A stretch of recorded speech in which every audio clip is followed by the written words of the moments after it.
welcome here to Wake Up Call with Dan Tortora inside the Great Lakes Honda City Studios. We are here with you where sports truly meets that thing called life, and proud to be here. Great Lakes Honda City on 7140 Henry Clay Boulevard in Liverpool, New York is open for sales and service Monday through Saturday and all the time online at greatlakeshondacity.com. We are up and down the East Coast, the Midwest, the West Coast, and all around the globe on youtube.com and facebook.com, both /Wake Up Call DT. So however you're tuning into the show, we appreciate you and thank you for being here. We're also on internet streaming radio on wakeupcalldt.mixlr.com, and we appreciate everyone that's there with us on our internet streaming radio. As we are on the road, many stops we've made here in the month of July. We've been down to Texas as well as North Carolina, New Jersey a few times, and we'll find ourselves, by the grace of God, in Florida this week as well. So thank you for following us wherever we go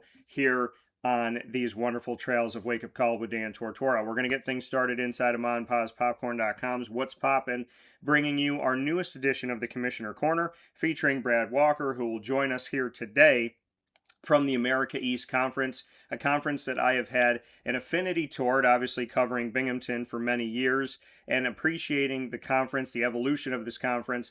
Brad doesn't know this, but we're definitely going to talk about this. I absolutely love the logo because I'm on the road so much. I love his interstate looking logo, so we'll talk about that as well. And then Binghamton will join us in our exclusive multimedia marketing partnership at 10 a.m. Eastern Time, as we will be featuring Brooke Herber, who's coming off of a torn ACL to play for the women's soccer team this season in 2026 for Binghamton University. Stafford Spreter, a longtime basketball coach and friend, will join the show, and we'll round things out as we always do on a Tuesday with the ingredients to success, proudly presented by the wonderful team at Avicolli. So with that being said, and without further ado, I'm picture in picture with Boston, Massachusetts, and Brad Walker here with us, the America East Conference Commissioner, in this edition of the Commissioner Corner, speaking on national topics as well as the identity of the America East. Brad, how we doing? Doing great, Dan. I appreciate you having me on. And it's an honor and it's a privilege. I know I told you off the air, Brad, that this was something that I've wanted to do for a while. I've paid attention to the America East. This is a conference that I absolutely wanted to talk to and spotlight and feature. So before we get started, I want to say thank you for taking time out of your schedule and taking time away from the great city of Boston to spend a few minutes with me this morning. No, it's been great, and it's a great day here in Boston. We were just talking a little bit earlier about the energy that the city has had the last few weeks with the World Cup, and France and Scotland was around. We had Ghana practicing at one of our institutions down at Bryant University, so there's been a lot of energy around here. It's a good time here right now. Yeah, and I have to ask you, I got to start there, being a fan of soccer and being someone who's coached the sport with kids before, and obviously, as I told you off the air, a very big fan of my heritage when it comes to Italy and Spain, and getting to see what Spain was able to do and win their second World Cup. I've now been alive for both. So what was that entire experience like for you to, live within this World Cup in a real big way, with obviously it coming to Boston in its trail to the championship? Yeah, the first thing you notice, and I will admit, not the hugest soccer fan, so I'm one of the ones that shows up every few years for the World Cup, picks a team other than the United States and the United States to cheer for. But it was a unique experience to be here, walk outside your front door. We're about a mile and a half from South Station. So as you could imagine, seeing these lines outside of South Station heading into people heading down to Foxborough was a cool experience. I'm sure the bars and restaurants were excited around here to have those folks especially from Scotland. I saw more kilts than I've ever seen on the streets of downtown Boston over the last couple of weeks. And then what was really cool, just talking to my athletic director down at Bill Smith down at Bryant about the impact on the communities where they were practicing, and the little kids that got access to seeing some of these world-class athletes was pretty exciting. Well, and like you said, I mean, to have that connection in the city and to see all of that and to see the culture. You said you've never seen this many kilts. I have to ask you, Brad, be it a kilt or be it something else, what is one thing that you would only wear if you lost a bet? Ooh, boy. That is a great question. The kilt's probably pretty high on the list. That's showing quite a bit of leg from me, but I think that's pretty high on the list. That's the first one that comes to mind.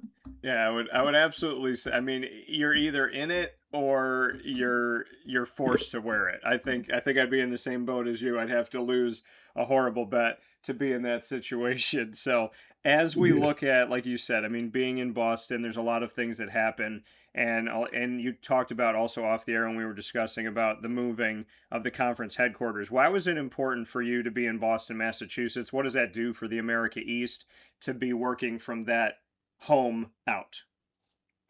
Yeah, yeah, and for us, I mean, our office has been in various different areas. I'm sure I have some staff that have been with us for over anywhere from 15 to 27 years, and they moved all around this area from the Cambridge area, downtown. Most recently, we were just right outside of downtown in the Seaport area, but ultimately, it's being like the central location for our footprint, which has always been really tight.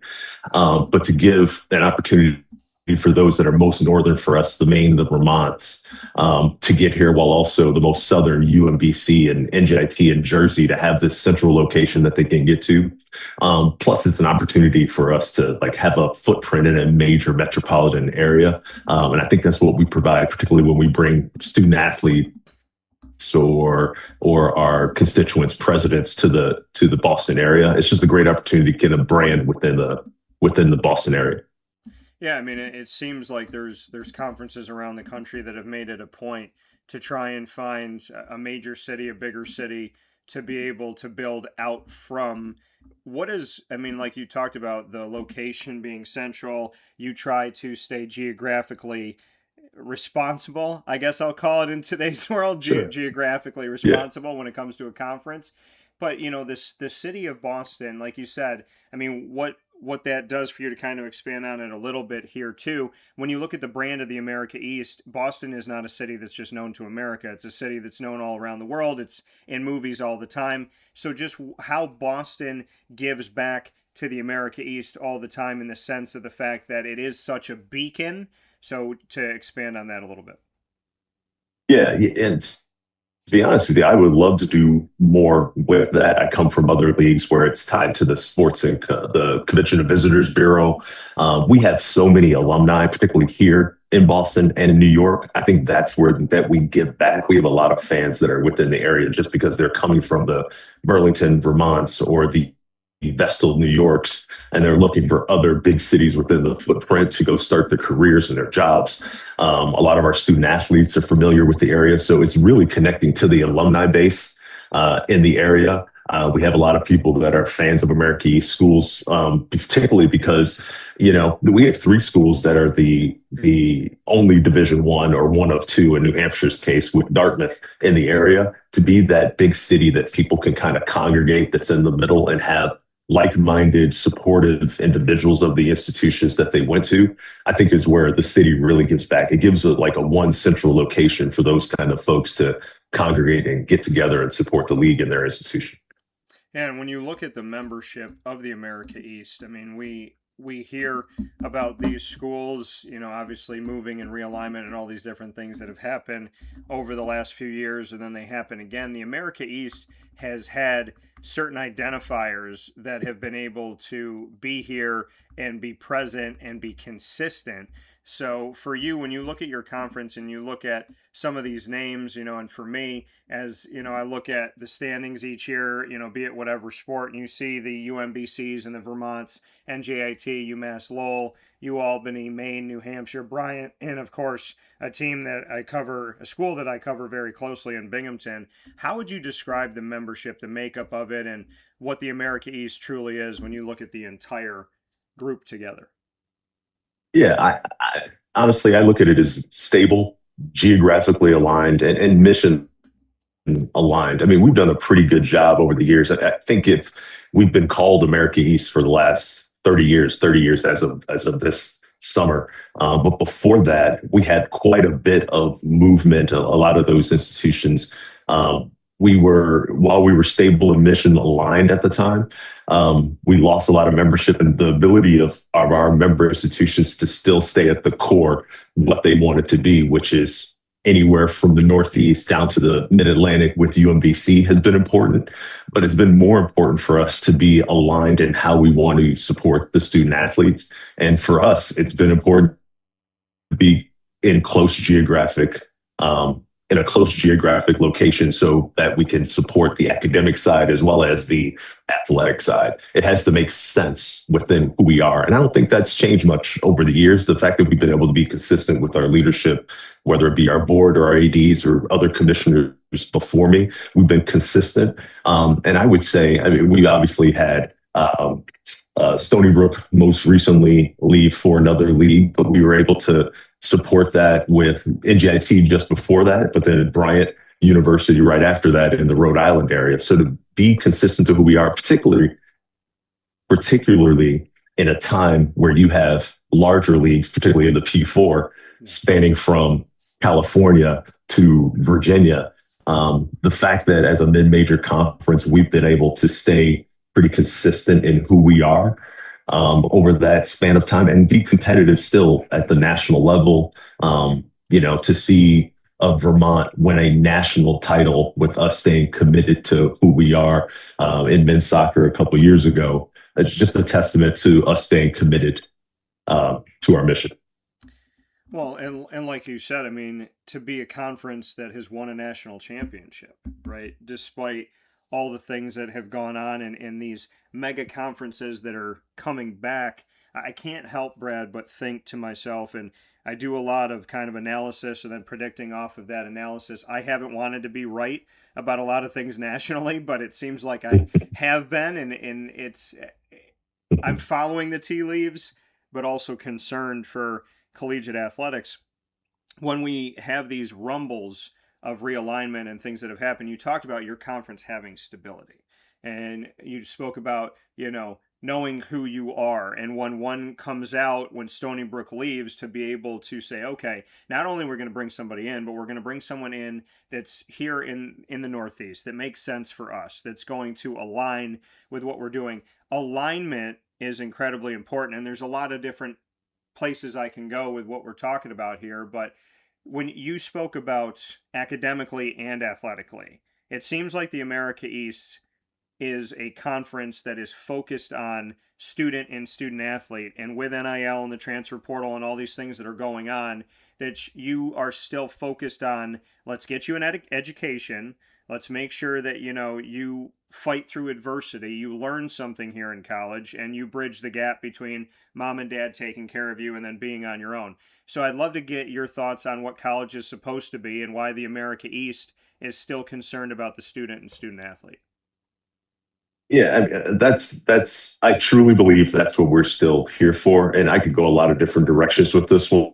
And you're obviously in the media, but I feel like, when we get outside of our work lives and we're talking to family and friends who don't work on this on a regular basis, what they see on television is their reality of what NCAA college sports is. And a lot of times, I have a lot of family down in the Kentucky area. And when I'm down there, they're thinking about Kentucky basketball, Tennessee football, all those kind of things. That is the NCAA and that is Division I. When in reality, it's 68, 70 some odd schools out of 362 that are providing this opportunity for student athletes throughout all of Division I.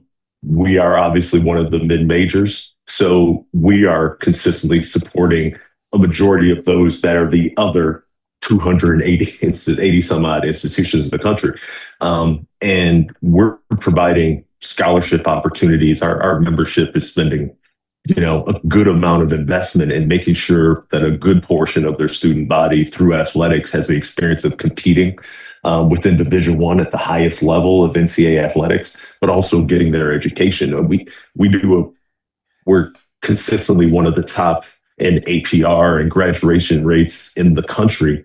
Our retention of our student athletes is really high, with the exception of, and I'm sure we'll spend some time talking about this, but with the transfer portal more freely, it's as if it's a huge issue across all of Division I and across all sports. It's really more of an issue across Division I in men's basketball and football, and it's slowly to getting into some other sports along the way. Yeah. But if we probably had somewhere around 350 kids enter the transfer portal last year. I'd say 19, 20% of that was men's basketball. And out of the remaining, I bet you most of those were from some coach transition in some of those other sports that were Olympic sports. So in the end, do we have a retention problem within the America East? I'd say not necessarily, with the exception of one sport, because for the most part, our young men and women want to graduate from the Binghamtons, the NGITs, the UMBCs with a degree from those institutions and have an opportunity to compete for a championship with their teammates that they came in with. I'm not saying it doesn't happen, but it's less often than I think the perception that would be national.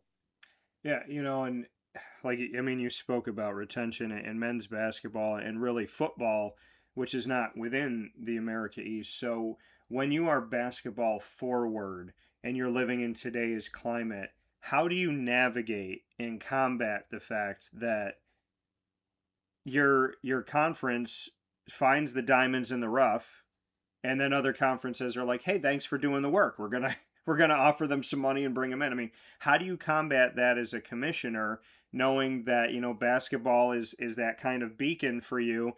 And we are seeing. I mean, I have witnessed with schools that used to have great retention. I've witnessed schools that every year are losing 5, 6, 10 players. I'm having to go into locker rooms with a digital roster of faces because I have to relearn a team every single year.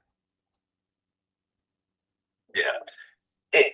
This is interesting. I wish I had the answer to how we're going to combat it and be successful. I think all of our institutions are fighting it and trying to adapt to the new environment without it being total acceptance of what this is what it's going to be for the foreseeable future. What we do know among our leadership is that the way that things are going is not sustainable if you're going to continue to throw money at an issue that is going to keep going up as much as it is every year to be competitive. It is challenging for our coaches. As you can imagine, we're both former student athletes, and when you were a coach at that time, you were coaching your team. The things these guys have to do as far as fundraising, recruiting their kids within a season, then realizing that maybe they're going to lose that kid, and then going into recruiting not just high school kids, but recruiting kids within the transfer portal. It's such on top of the promoting your program, so on and so forth. And with our league right now where we are, it's still a one bid league, at least as we currently stand. As you can imagine, resetting your team every single year, and the schools with the most money, typically, as far as your peer institutions, not just within league, but even just, let's say, within region, typically having to invest more money to put together a team. And then you got to go through the process of, do we have chemistry? Did I choose the right person? As we always say, we're coming out of some meetings here. If you look around leagues that are investing a lot of money, not all of those institutions are going to finish in first or second or third. So how do you manage investing at a sustainable level? And we tend to be a very fiscally responsible league, but then also be successful competitively, because we are here to win. It's why we keep score. So it's a difficult space for men's basketball in particular. Yeah, I mean, and I think the toughness of this is when we see so much movement. Like you said, sometimes it's coaching changes. You want to be closer to home. You made the wrong decision. You're not gelling. You're not connecting. But I think we're in this delicate world, Brad, where we don't want to teach a child to run from adversity. We don't want to teach somebody to be afraid of competition or to be irresponsible. And I've always said that college, and I alluded to it before, but mom and dad take care of you, or whoever your guardian is takes care of you growing up. Then you take care of yourself. In between that, you're in the real world, but you're not. You're protected to a certain degree when you're in college, but you're learning how to be on your own. And I'm concerned outside of the classroom that just the sheer tools that you learn when you're in college of how to bridge mom and dad taking care of me to I'm taking care of myself, to learn your identity, who you are, what you are, to learn that responsibility and to be ready to go out into the world. I just find that if the transfer portal continues to move the way that it moves and do what it does with little to no parameters, and NIL and money is ruining the day, I feel like kids are not going to learn on this bridge. And I always ask myself, if you go to 5 schools in 4 years, who are you an alum of? So that's a Yeah. concern to me. I'll start with the last thing you said. It's like a lot of things as we get older. You don't realize what you missed out on until it's a little bit too late and you're no longer in it.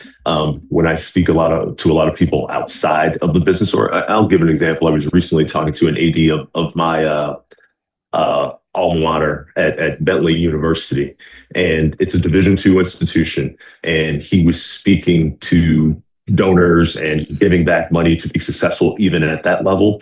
But the problem he doesn't have is the problem he does not have is that his alumni, all of them spent 3 to 4 years there. They are loyal to the university. There's no conflict with, is it the place that I went to originally? Is it the place I ended up last? Or is it the place that I had the most success or had the most fun? Like, think of how complex that is to decide, who am I aligned with? And when you get a little bit older, you're thinking about my old teammates at X institution. Are student athletes going to feel same about their experience? Now, that being said, when you're thinking about the amount of money that's been thrown around, is that it could be life-changing money for a lot of young men and women.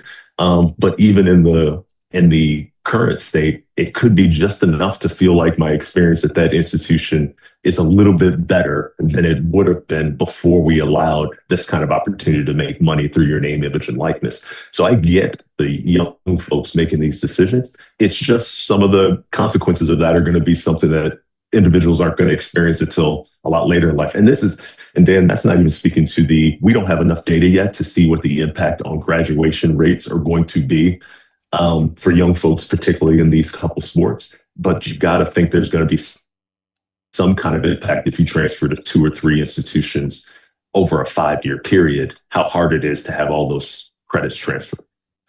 Well, yeah, I mean, I think the concern is to make a little bit of money in the short term.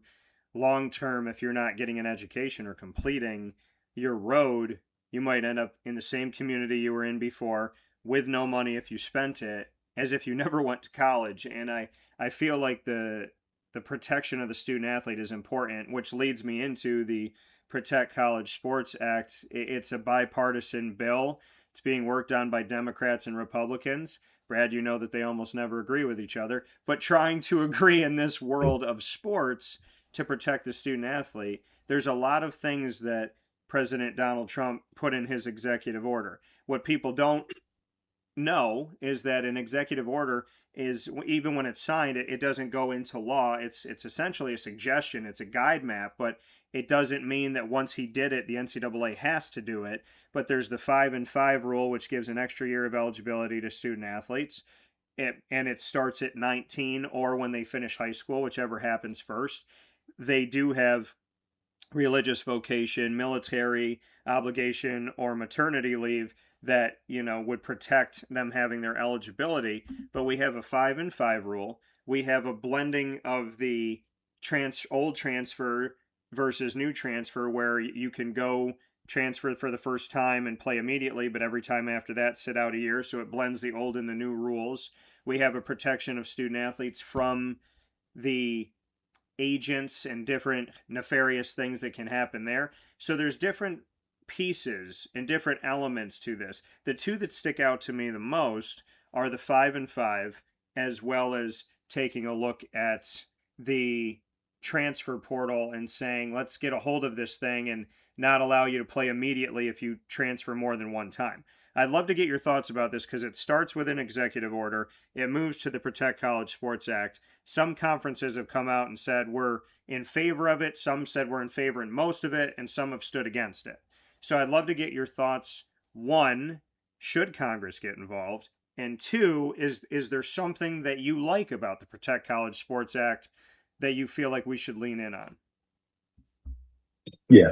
So I'll start with Congress getting involved. The main reason of having Congress get involved is so we have some kind of protections to be able to make our own rules and enforce our own rules. We can't continue to, while we've made some adjustments to our governance process, we've continued to try and make rules that are very supportive of the student athlete process, but we've got to be able to have some kind of stability to be able to put something in place and then be able to follow it without a litigation within at the state level that we aren't able to enforce what we're trying to put in place. So that's the main reason, in my mind, having some congressional intervention to kind of help with those kind of issues is important. Now, as far as the rules with 5 and 5, I think that's appropriate. That's a perfect example of trying to put a rule in place. Now, there could be arguments as far as when to apply it, but we chose a path as a membership to apply it starting immediately without exception, starting with the 2026-27 season. And congressional intervention would be helpful with that. I think it's an appropriate adjustment. I will say that I think under President Charlie Baker's leadership, the willingness to push the membership to make adjustments based on the current environment and how we'd like to look moving forward as an NCAA as we evolve, I think has been really important. And I think we've shown that we've made an effort to do that. The transfer piece is just getting a little bit of more order to how transfers are managed. And I think that's appropriate as well. I mentioned how it's having an impact on football and basketball. I think it's only a matter of time before you see that creep into other sports, including women's basketball. You see a little bit more of it in volleyball. I was just speaking to the America East experience is a little bit different. But I got to give Senator Cruz and Senator Cantwell kudos for their ability to kind of work together on something that's really important to just sports in general throughout the United States and what it provides for young people around the country. For them to reach across the aisle on something like this and spend their important time, given everything else that's going on in the world, I think it's really been important. Yeah, I mean, it's and the writing's kind of been on the wall, Brad, as we look at this in this Commissioner Corner with Brad Walker, America East Conference Commissioner, speaking on national topics as well as the identity of the America East here on Wake Up Call with Dan Tortora inside the Great Lakes Honda City Studios. When about 9 years ago, I made a prediction. I told you off the air there's predictions I made I didn't want to be right about. I said if the NCAA continues down the road that they're on right now, making the decisions that they made and treating conferences or schools differently, not really enforcing the rules the same with everyone, they will either be drastically different than they are or they're not going to exist at all. I feel like we're sitting here right now. We have the CSC that has come into existence. We have the NCAA trying to figure things out. We have Congress getting involved. We have the president getting involved in certain respects. And we have conferences that are having in-conference games that are almost 3,000 miles apart.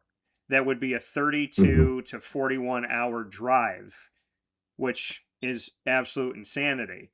We have now gone back to mega conferences. The Big Ten has 18, the SEC has 16, the ACC has 18 in all sports except for football because of Notre Dame. The Big 12 has 16. There's other conferences that are pushing toward 14 to 16.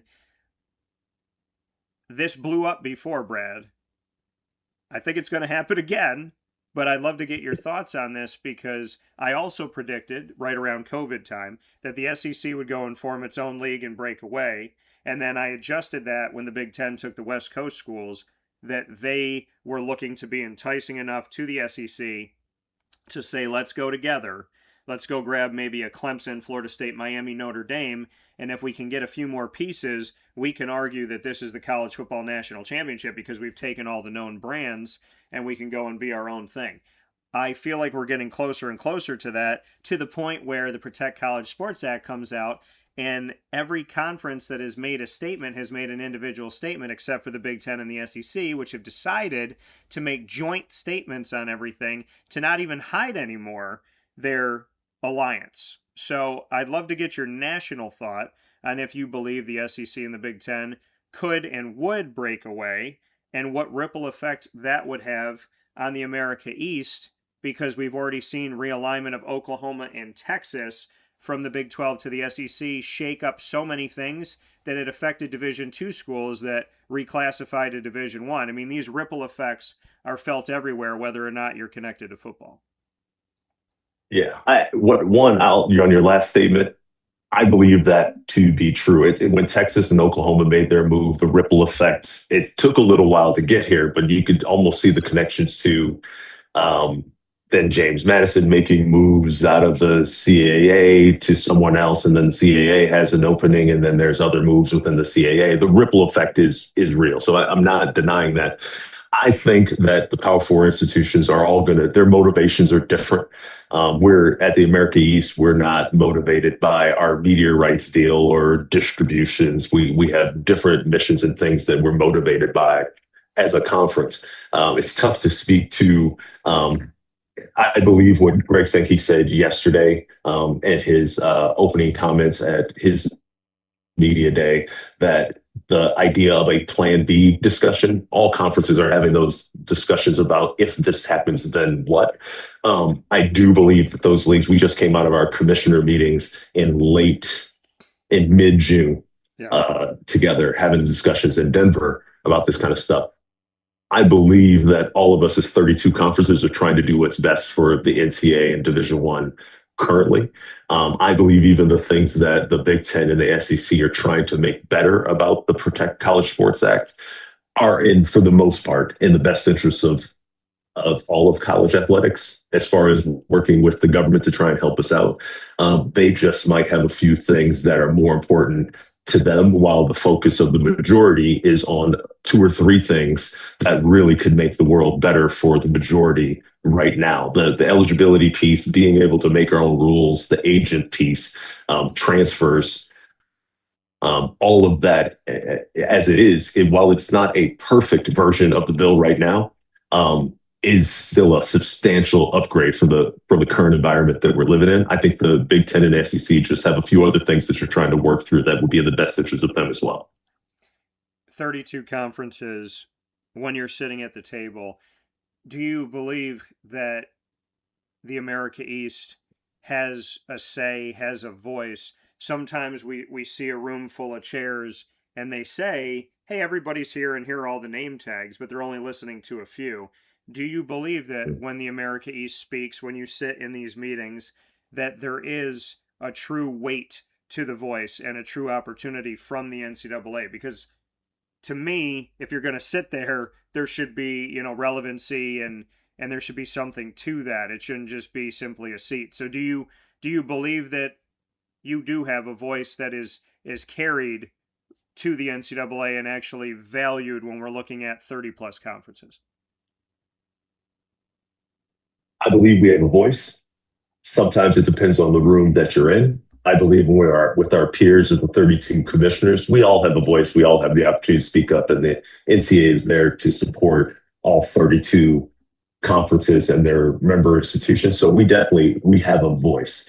But from a leverage point, from a resources point, things like situations like that, it's obvious that other leagues have more maybe leverage than others.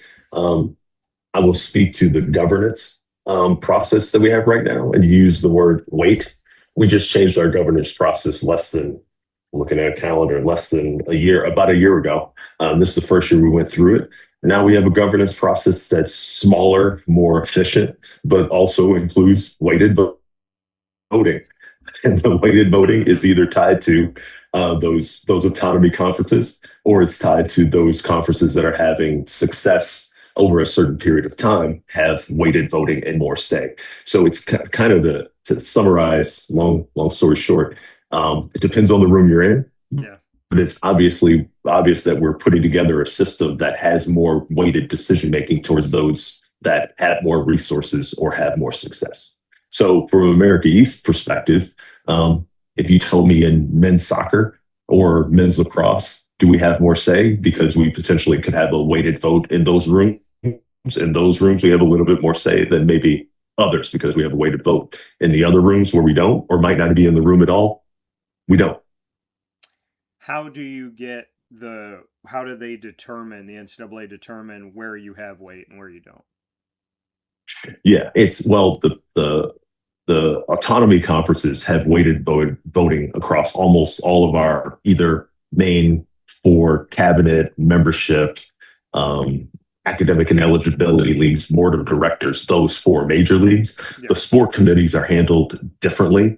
It's more of the process is tied to a combination of autonomy and success over a set amount of years over the postseason NCAA tournaments. Yeah. So let's say, and I'm trying to remember off the top of my head, if it's a 5-year look back as far as success, if in men's lacrosse, I've had success in postseason in the top 5 or 6 leagues across the country, I'm going to be sitting in a success seat on that league and have more of a weighted vote on those committees. But also, all the committees aren't all do not have a member from every single league anymore.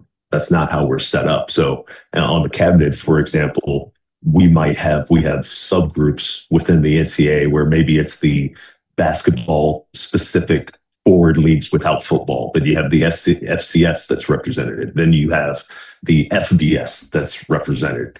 And then you have the Autonomy 4. So there's a little bit of a subgroup setting within our governance structure that decides some of those things. For you, do you feel that when in describing all of that, that the America East has representation that you're happy with, or do you feel like, I mean, I think the easy answer is there's always room to grow and there's always more representation to be had. But where do you think the America East is kind of positioned right now as compared to where you want to be? Yeah, well, where we want to be is while I think this governance structure has been very efficient, currently we're making decisions quicker to try and adjust to what the current environment is. Of course, I would like more representation. I don't, while we have somebody that's on the cabinet, but it's more representative of the 10 or 11 conferences that are basketball specific without football leagues. I'm sure all of us would rather have 11 seats on there so we can represent our own leagues instead of 1 or 2 people representing 11. That's where it's tough. But it also makes it very important. For example, I'm on the Men's Basketball Oversight Committee. I'll be on cabinet heading into this next year. We have a FAR, Faculty Athletic Rep, that's on the Men's Basketball Oversight Committee with me. We also have somebody on the Men's Lacrosse Committee, the Swimming and Diving Committee. It's going to be more important that leadership throughout the America East raises their hand to participate, have a voice, hear it as a person who's actually in the room. And then it's just a matter of communication across all these things to your membership, but then also to the peer conferences that you are representing in that room. So to answer your question, I would love to have more representation. That ship has sailed, and now it's a matter of raising your hand and being engaged in the process. Well, and you led me right into the fact that you're part of the Men's Basketball Oversight Committee. We know that the NCAA Men's Basketball and Women's Basketball Division I tournaments have expanded from 68 to 76. We now know that we're going to be in Wichita, Kansas, as well as Dayton, Ohio for this opening round. They don't want it to be called the play-in games anymore, but essentially have it be the first round, even though a lot of us like you and myself, we look at 64 as where it actually starts, but now we've seen the expansion of 76 coming up with the 2026-27 season. As part of the Men's Basketball Oversight Committee, bring me into what that looks like, what you're working on, and what this can mean for you and for essentially what you said, raising the hand of the America East and making sure that the representation on this Men's Basketball Oversight Committee is not simply Brad Walker, but it's showing the leadership of the America East and giving the America East a seat at a very important table when we talk about men's basketball? Yeah, and the men's basketball committee, there's men's basketball oversight committee, and then there's the selection committee, which is very focused on the championship as a whole. As much as the men's basketball oversight committee collaborates a lot with that group on these kind of changes, but ultimately the oversight committee is about anything that's going to be about the betterment of the sport of men's basketball in the NCAA at Division I level. That could be the regular season, the postseason, it could be playing rules. It could be anything associated with it, and honestly, the development of and the public perception of the sport. So there's a couple aspects to the change in expansion that falls under that. I think the expansion is good in that it provides more opportunities. When I speak to specifically about the America East, it's more opportunities in case we are a team that's like on the bubble, and if we get to that level, which has happened over time. But you spoke to the opening round. For me, the most important thing about that is it's going to be an opportunity to win. If you happen to be let's say a 15, 16 seed, or you're an 11, 12 in those opening round games, it's an opportunity to win a unit. Financially is great for the league, and also for the perception of the league if you win a game, or the individual institution if you win a game. It's more of an opportunity. It's more of a like opponent that you're going to be playing in the first round, which I see as beneficial. And also you got more student athletes that are going to get an opportunity for a good experience. So that's the benefit. I think what will be important is that the opening round feels like what you mentioned, the 64. And I think that's difficult, but it's something that as a committee, both committees and the NCAA are working hard to make sure it does feel like that. I went to Dayton last year when UMBC played Howard, and to see how that community supports that opening round event is pretty amazing. I mean, they have no reason in Dayton to support two schools from DC that are 20 miles apart, but they did show up for that, which is amazing. I'm hoping that Wichita is a similar type situation for those opening round games, but I'm anxious to see what it's going to be like. For those institutions that have to play. Imagine you have selection show. We have our championship game on Saturdays at 11 a.m. And on Sunday night, they find out where they're going, and they could be playing on Tuesday or Wednesday. Quick turnaround, not knowing who you're going to play. It's going to be an experience. Before we jump into rapid fire, where you get to put me on the hot seat and get to do what a commissioner never gets to do, which is ask the questions. Staying with the men's basketball oversight committee, outside of the tournament, you said you deal with what can help the sport overall, wherever it is within the season and whatever's going on. So what are you most excited about working on that's not necessarily the men's basketball tournament when it comes to the oversight committee? Yeah. For me, it's discussions about what excites me. I'm coming from, I had experience working at the NBA for a short period of time. And one of the things that probably I miss the most is the ability to innovate and do things differently. And we were having a conversation in my office most recently about the one free throw for 2 points in the G League and how they're doing those kind of things. These things that are just unique. I think we have a great opportunity to evaluate how we want to handle summer activities.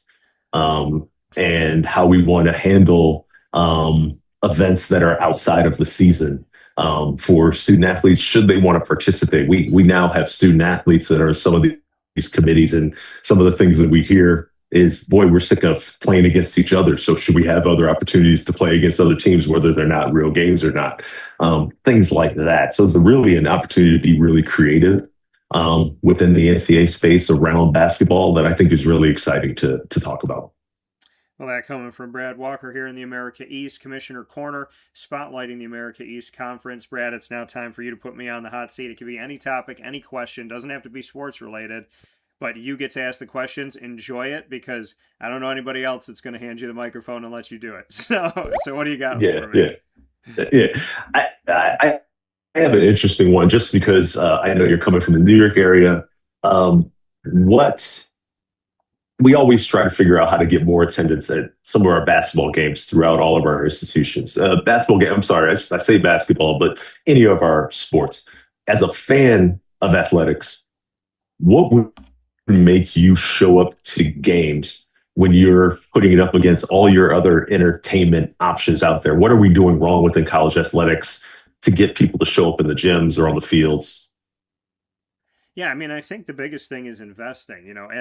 As a business owner, I understand you have to spend money to make money, and I think some places might, be afraid of that. I think we're living in a world where it's kind of like let's hold on to the money bags that we have and just hope for the best. And I think that that's a dangerous place to be in. I think you have to be calculated. I think you have to take risks that make sense, but you do have to take some risks. I wouldn't be where I am today if not for doing that. I said as an independent contractor on ESPN radio. In one year, I spent 10,000, made five, had to work two other jobs, and drove 10,000 miles. I mean, and that was right before I started my company. So I think the biggest thing is you have to be willing to spend money. You have to be willing to do things differently.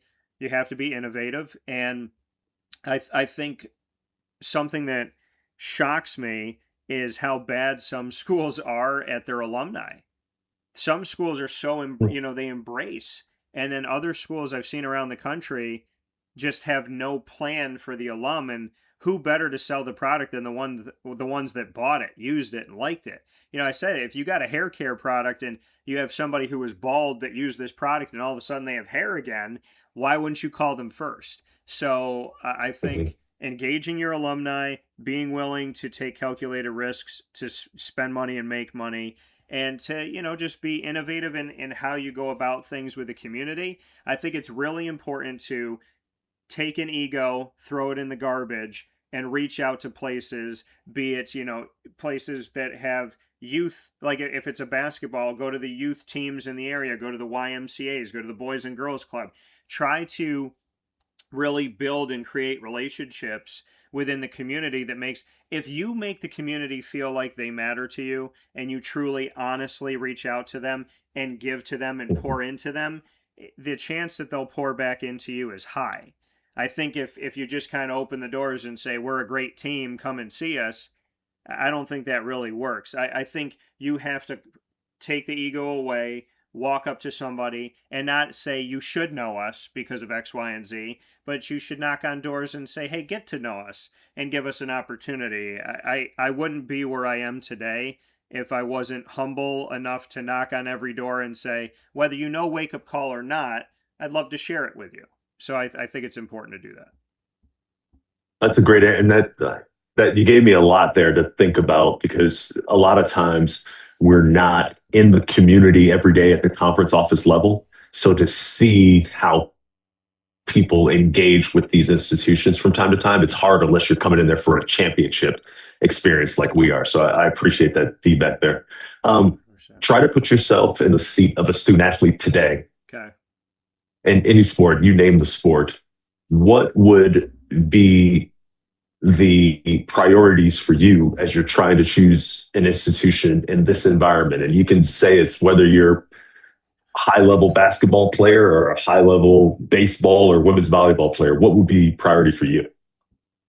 Well, I am an old school person, I guess, raised by my grandparents that fought in World War II, and raised by my parents who always taught me the value of a dollar and being blue collar and earning your keep. So I would still look for a coach that I can trust. I consider myself a good judge of character.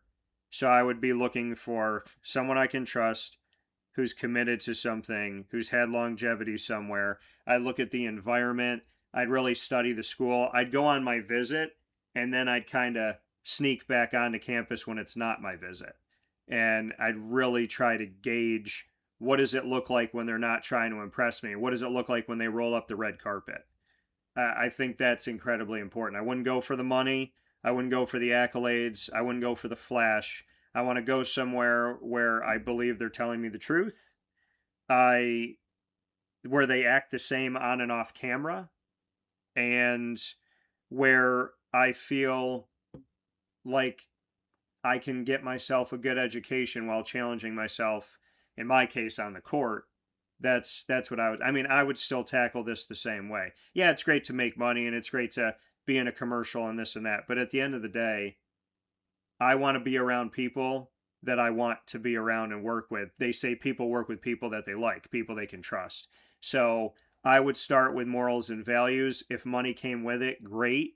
But I need to be around somebody that I feel like is going to be there for me when I have a terrible game, is going to be there for me when I have 3 finals and we have playoffs going on and I'm kind of, my brain's going a mile a minute.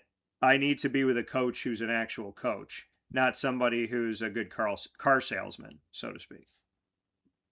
Gotcha. Okay, that makes sense. This is a little bit off of putting you in the spot of a student athlete or a fan, but in your profession, do you have a media day that you've gone to that you've enjoyed the most? Or you can also answer it in a way that's, what about a media day makes it an enjoyable or productive one for you? Yeah, so feel free to name names. So I would say, each one has been different and unique. I've worked with the ACC and the American the longest. I worked with the American before they had a name or a logo. So I would say for me, seeing the evolution of the American has been really great. I think Mike Oresco did a terrific job to literally keep that conference alive at least 3 times. And the ACC, they just have a system. They have a way that they do things. And I commend how functional their setup is. And then I experienced the Big 12 for the first time this year, and they had a totally different setup than the ACC, but there was value to that as well. Everything was in the same room, but it was spread apart enough where you kind of felt like you were in 3 different places, but you were in one place. So, I mean, what I pay attention to is how things are set up. The accessibility for me to do interviews is most important. And then from there, how is everything set up? Does it make sense? How is the lay of the land essentially? And then, beyond that, I would just say, what is the conference office like? How do they treat people? How are they with getting information back and forth? And I would definitely tell you that my experience, I'm not going to go back to a place where my experience is poor. So I've had a lot of good experiences and I appreciate it. I'm always looking for a new one. If the America East wants to have me out for something, I'm happy to come out. That's great to hear. I appreciate it. And thanks for giving me the mic for a little bit. Of course. So with that being said, Commissioner Corner here with Brad Walker, the America East Conference Commissioner, speaking on national topics as well as the identity of the America East. Brad, I appreciate the time. Like I said, this is something I've been wanting to do. Spotlighting the America East is important to me, and having you truly have that road, that interstate logo to me is great because it shows that you're on the road, you're on the journey, and that life is about the road itself and not just the destination of where you get to. So as always, for the America East from afar, I appreciate you, but to be able to tell you here live on the broadcast, thank you for the work that you're doing, and I look forward to keeping in touch with you. I appreciate it, Dan, and thanks for giving a voice to all the conferences across the NCAA. We really appreciate it. Of course. It's my pleasure. I'll talk with you soon. All right. Thanks. See you. That coming from Brad Walker one more time here on Wake Up Call with Dan Tortora, where sports truly meets that thing called life. We're going to take a step aside for a fast break. When we come back, we will have Brooke Herber here with us from Binghamton University as we celebrate one of the schools within the America East that I have an exclusive multimedia marketing partnership with. Brooke will be joining us coming off of injury and heading into the 2026 season. Brooke is coming up right after this fast break. Stay with us. This is Jim Dispenza, owner of Game Point Sports Complex.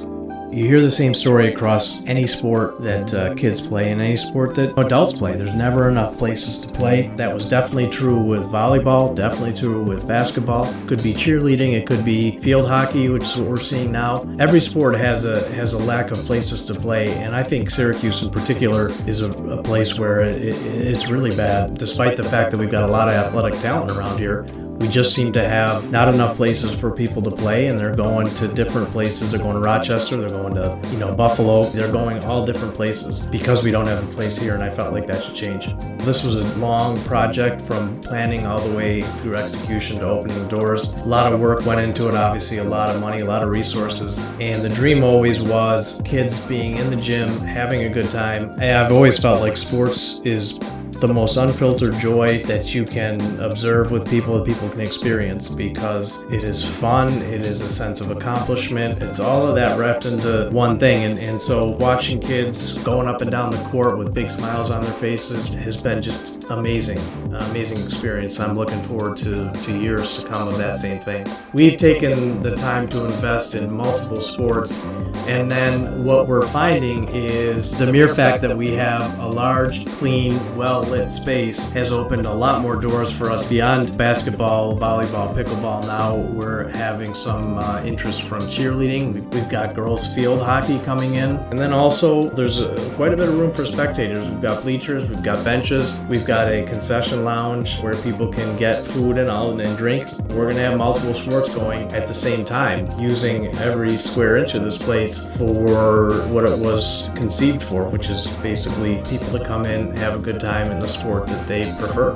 We manage each situation differently. Everybody has different ability to afford different things. Some are bringing 10, 15 people, some are just 2 people. I've had a lot of situations where it's a father shooting around with his son, it's a mother playing pickleball with her daughter or with her son, and in those situations come up and we work with people, and that's allowed us to have groups from 2 people up to 30 people and have some flexible pricing behind it. We're an organization that is here to work with the community any way we can, and I guess part of it is just making sure that we have the flexibility to put together a plan that makes sense regardless of the size of your group. So in order to book time, the best option is to go to our website, gamepointsports-syr.com. You can click from there and sign up for events, sign up for your own particular training, sign up for birthday parties, all of that.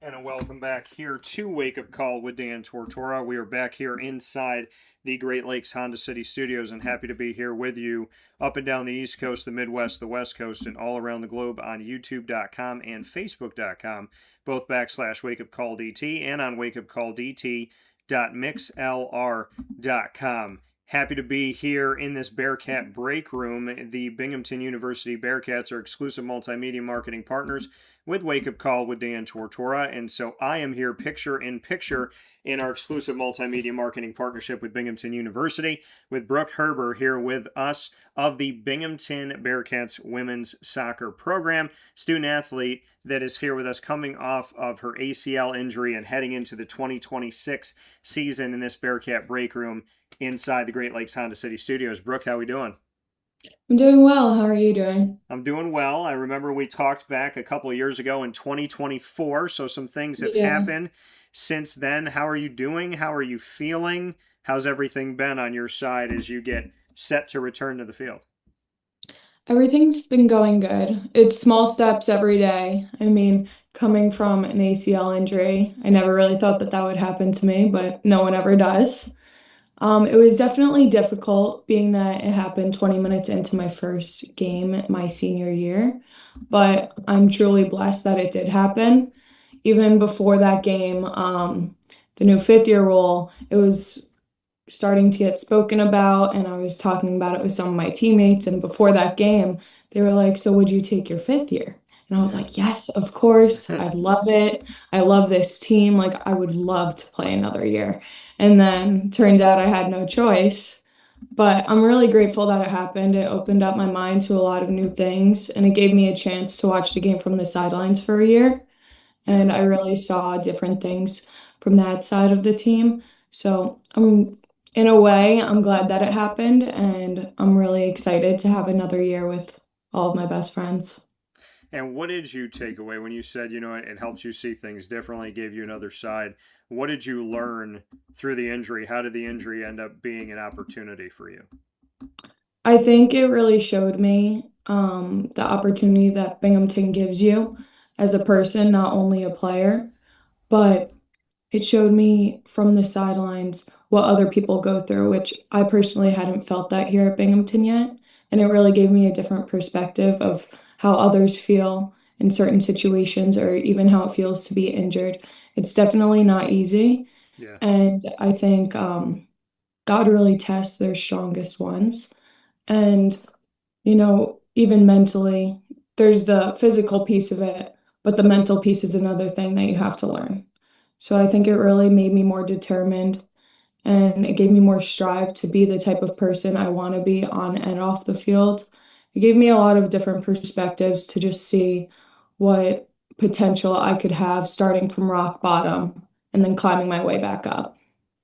Well, like you said, hitting rock bottom and climbing your way back up. I've likened it in my life to feeling like I was in a black hole, and that this black hole has like the grooved. So there's like nothing to climb out of, and you're like, how am I going to get out of here? How did you get out of hitting rock bottom? How did you get out of your own black hole, so to speak? I mean, it was definitely the support around me, but at the end of the day, I knew I was going to be the only one that was going to help myself. And the only person you can truly depend on is yourself. So I think a lot of it was just mental strength and believing in yourself and gaining up that confidence again. And having all of my teammates around me truly helped me a lot. A few of them have been through similar situations. And although I was depending on myself a lot, I don't think I could have gone through it without my teammates by my side. Yeah, and like for you, there's a lot of different places to go, but first and foremost, with what you just said about your teammates being there for you, there's teams that talk about being a family, and there's teams that actually are a family. Don't have to talk about it because it's more important to be about it than talk about it. How have you seen this family come through for you? You get recruited to Binghamton, you decide to come, you hope it's a family, but what made it actually a family where it's not just words? So I would say, I mean, after my 4 years of experience, I would say every single year was different. And although I went through one of the hardest things last year, it would probably be one of my favorite years. My freshman year, I came in, the culture wasn't great. And every year we worked on trying to make it better and better and better. Yeah. And I truly believe that Binghamton, the culture that we have, I think it's very hard to find it anywhere else within athletics. The reason that I chose to stay here is for the team. I don't think I could have gone anywhere else and gained the confidence and the support that I have here. Yeah. So I think it's really hard to find a team where it truly is a family. Like, although we are all competing, we're all supporting each other at the same time. Everyone wants to help each other while also helping themselves.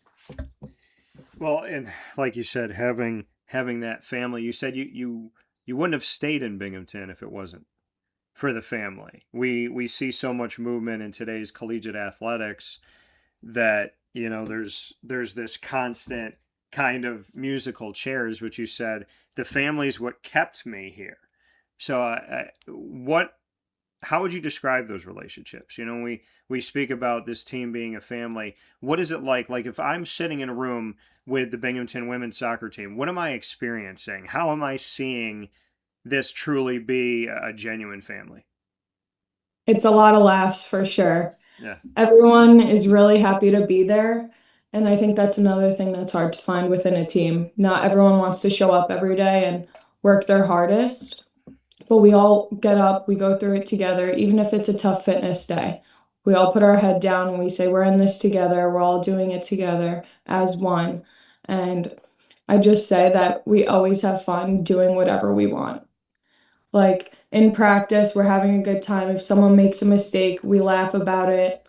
And then if we are tough on ourselves for it, like we preach each other to move on to the next one, no snowballing. It's all just very supportive. And it's really hard to find that within a team where you're competing next to the person that you're standing to. Yeah, and like you said, I mean, having that support when you're all fighting to get on the field, how does that work? How do you see that put into action? Because it's a hard thing to do, right? I mean, you can all love each other in the off season, but when it comes to preseason and getting into the season, someone's going to take a spot that somebody else is not going to get. So how does the family endure from that? How do you see this team still love on each other and still have that off-season connection when the starters are named and some people are obviously not in that lineup? Right. And for sure, the mindset definitely changes once season starts up and you see the lineups and you Yeah. see what's set by the coaches. But also at the same time, you see all of the people that are playing and you see how hard they worked. And in my opinion, it should want to drive you to work harder, and then you want to beat out the next person. You want to beat out the next person. You want to be the hardest worker on the team. And I think that's what people especially drive for. Everyone does want to play, but they know that if they are working their hardest and to their true potential, they will get that time. And I think everyone on this team has that mentality. And at the end of the day, we all know like we love and support each other, but like our team doesn't decide who is playing. That's on the coaches. And I think we all know that. So I think even though you wish you were on the field, you're supporting that person and you're learning from them as well. You're learning from mistakes that they're doing, but you're also learning from all of the steps forward that they're taking. Well, and Brooke, learning, right, being on the side of the field, in your case, injury wise, and having to take in and watch, I consider adversity to be opportunity. What did adversity do to create opportunity for you? How did you see the game through the eyes of a sideline coach, essentially, last season? Right. So, I mean, it was definitely hard to watch from the sidelines, but I did learn a lot off the field. There were certain things where the coaches used to tell us while we were playing, which we wouldn't agree with or we didn't see on the field, which then I saw their perspective. But then sometimes the coaches would say something, and on the field, I know how they were feeling and their perspective as well. But I also saw different people play in different positions, and I saw how their attitude and mentality were. So I think I took a little bit and pieces from each person on my team to help me grow as a person. And I think I actually saw the game from a different angle, trying to like learn new steps to take when I was healthy to see how I could change my game and improve it. And where has your game improved? What have been the biggest kind of takeaways for you that you're going to be implementing this season? So I think right now for me, I'm just starting to get into more competitive practices now. I did do summer league over the summer and I'm feeling good and I'm feeling healthy, which I'm grateful for. I think for me, it's just taking one day at a time and getting back into the speed of play, playing with new people, with all of the incoming freshmen and transfers that we have. Um, but yeah, we just started doing contact and our team's looking good. We just need some more organizing, of course, with the beginning of the season and being around a new environment. You spoke about the team having returning players and transfers and whatnot.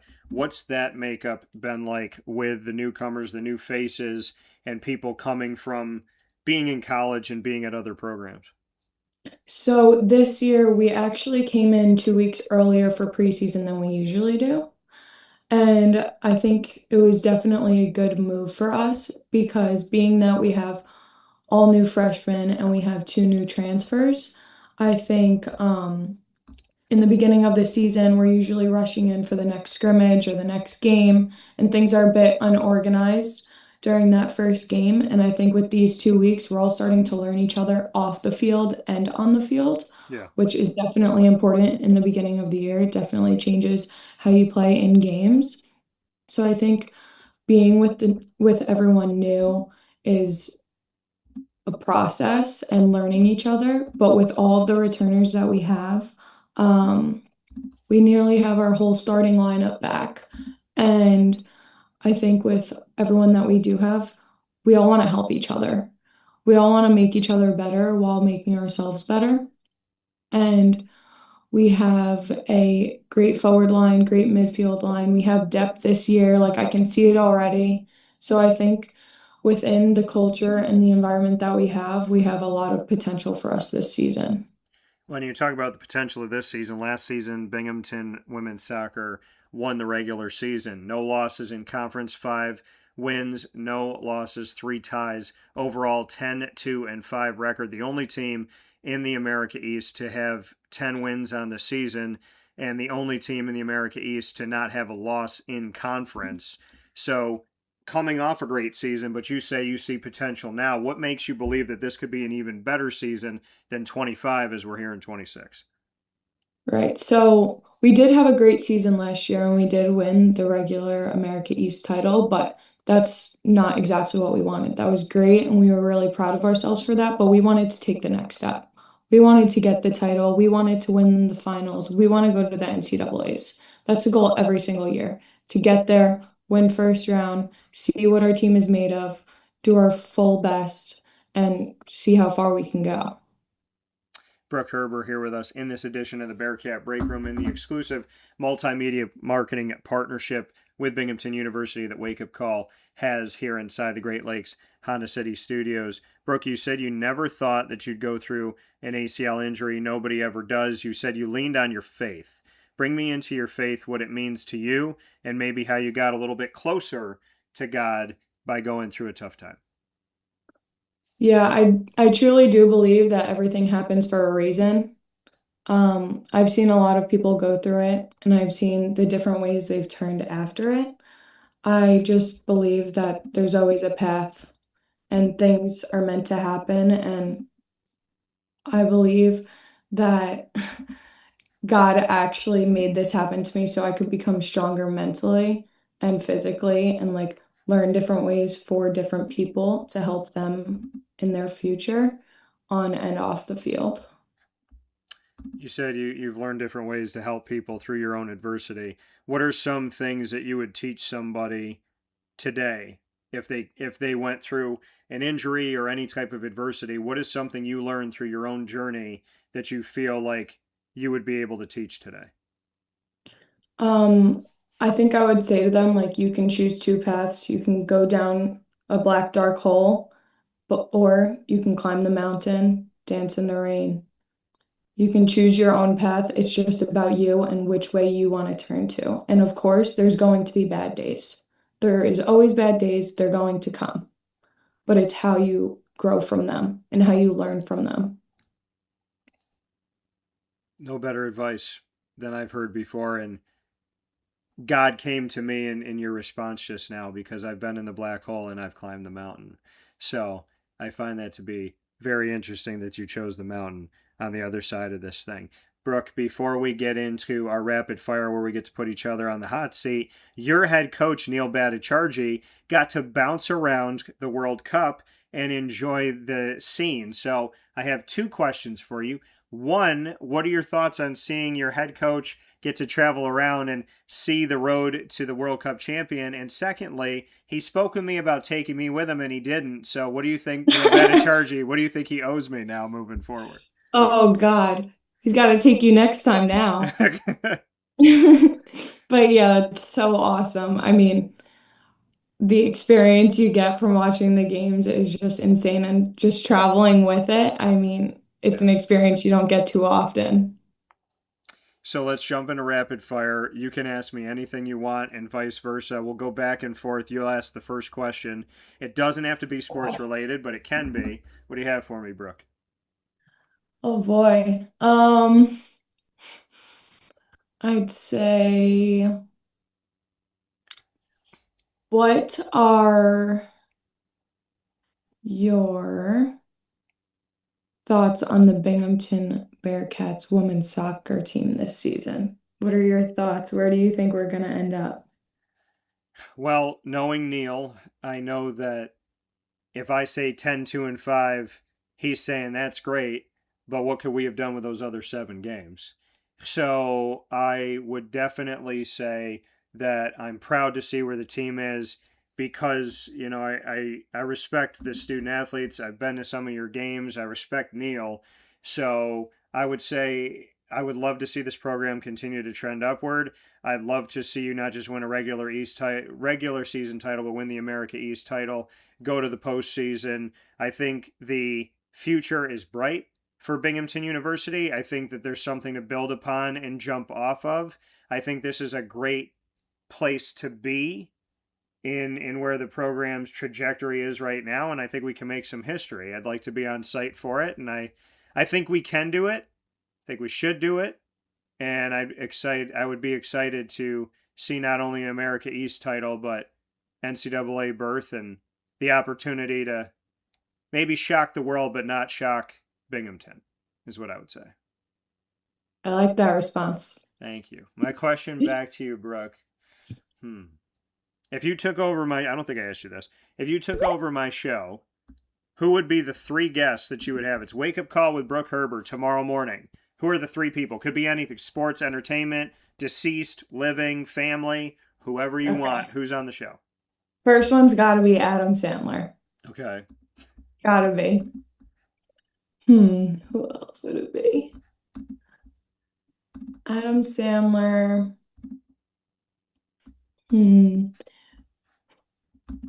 Maybe Shane Gillis. He's funny. Okay. And then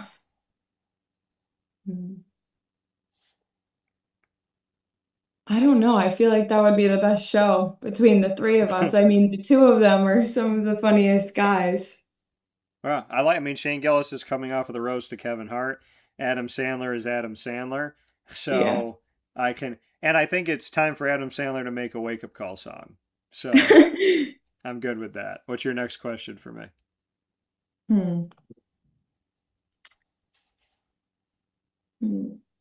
If you had one vacation to go on for 1 month, where would it be? Spain. Spain. I want to go visit my family in Spain. I want to celebrate our championship, and because I am a soccer fan and a fan of my heritage, I will show you this that is off camera right now. I'll bring it on camera. But this has followed me to all of my travels over the last few weeks. I've been in Texas, I've been in North Carolina, I've been in New Jersey, I've been in New York. So wow. I have had this with me. I've owned this jacket for many, many, many years. And I got to celebrate watching Spain win another World Cup. So not only would I want to go see my family, but I want to go run around Spain, buy as many things that I can that are soccer related and Spain related. And I want to celebrate the fact that we are champions now for the next 4 years until there's another one. Wow. That's awesome. Your family being from there too? Yeah, the Caracaos. So my family out there, I appreciate y'all. My question back to you, Brooke. If you were to represent the United States in a World Cup, and you could pick any historic or current teammates, what 3 players would you want to be on the United States women's national team with you? I'd have to do it with my teammates. Okay. So you got to pick 3. You got to pick 3 of your teammates. Who you got? I would pick Sofia Garofalo, past defender of the year last season. Yeah. Paige Luke, one of the most driven people I've ever met. Okay. First team all conference last season after an ACL tear. And then my roommate, Devin Lillis. Okay. So Devin's the only one that hasn't been on the show yet. The other 2 have. So we got to make that happen for her. Yeah. Yeah, definitely. What's your last question for me, Brooke?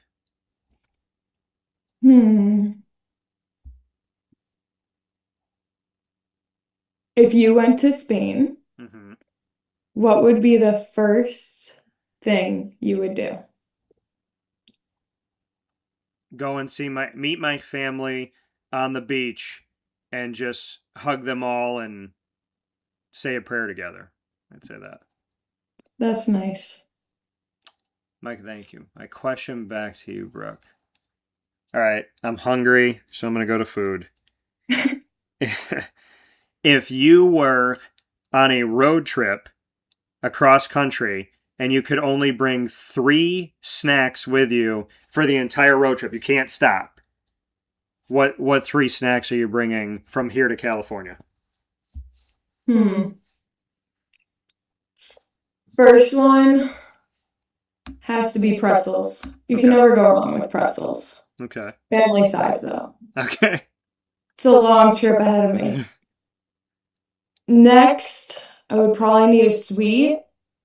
So I do Trader Joe's dark chocolate almonds. Okay. Is my go-to. Okay. And then maybe next would be a snack, probably lesser evil, white cheddar popcorn. Okay. Yeah, those would probably be my 3. Okay. All right. I like it. I respect it. I respect the Trader Joe's specific as well. So with that being said, Brooke, you get the final word. You've been off the field. You're coming back onto the field. This is a big moment for your team. It's a big moment for you personally. You've learned a lot. You've grown a lot. We're getting the Brooke Herber that we knew, but we're also getting the Brooke Herber that's advanced into who she is today. We're getting a better player and a better human being than we've ever had because adversity breeds opportunity. So you get the final word. What do you want to say about this upcoming season and your personal return to the field? I'm really excited to play with this team again. It's an opportunity I didn't know was going to be given to me, and I'm glad that I took it. I really look forward to not only growing myself, but growing with this team. I think we have a lot of potential ahead of us, and I can't see what we do with it. Yeah, well, I'm excited for this upcoming season. I'm excited for health. You mentioned Paige Luke, who found her way back. You as well. And I cannot wait to see the Binghamton Bearcats women's soccer team on the pitch here in 2026. Brooke, as always, I appreciate your time. Appreciate you coming back to the show. God bless on your continued healing, and may you have a full and complete recovery, and I can't wait to see you back on the field. Thank you so much for having me. Of course, take care. Have a good day. You too. See you. That coming from Brooke Herber one more time here on Wake Up Call with Dan Tortora, where sports truly meets that thing called life. We're going to take a step aside for a fast break, and when we spin back around here on Wake Up Call, we will continue the conversation with our third guest of the day, which is Stafford Spreter, who will be joining us. The longtime basketball coach, who I met years ago at West Genesee, is with us right after this. And now a message from Myers Creek Brewing Company, with locations at their Cazenovia Farm Brewery, Syracuse Inner Harbor Tap Room, and soon-to-be Lake Placid Tap Room. Well, I think first and foremost, the Feldmeyer family and our team are extremely passionate about what we do. We care very much about what we do. The Feldmeyer family is always investing. Our taproom management team, our brew management team, our marketing management team, and all of the team members that get after it every day, they leave it on the field. They put their heart and soul into it.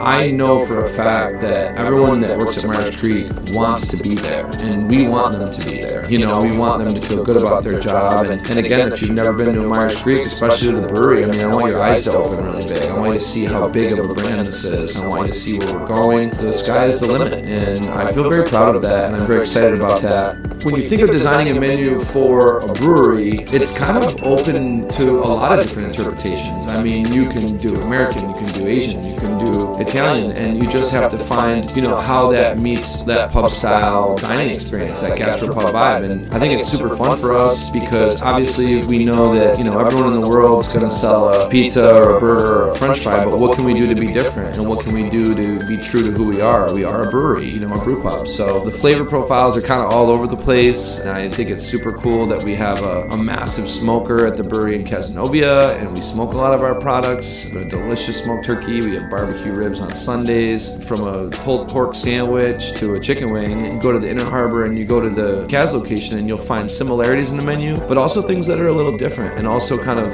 fit those different demographics or different communities, and also hopefully just drive you to try every tap room that we have open at some point, because you get a little something different at each one. You know, we understand how hard it is to, you know, work every day and get after it every day, and when you're done at the end of your day, you want to go out and put your feet up in a good ambiance and good environment. So we take pride in that. We make sure that everyone knows that they're very much valued to us.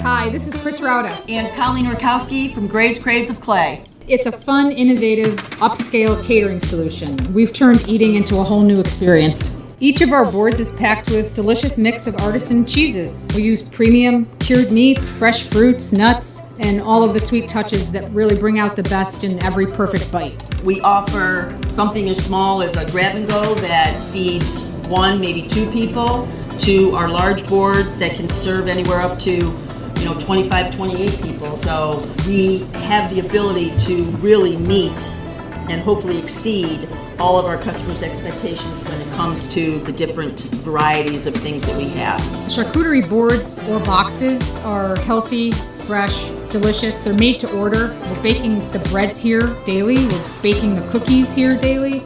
All of our dips are homemade, made in-house.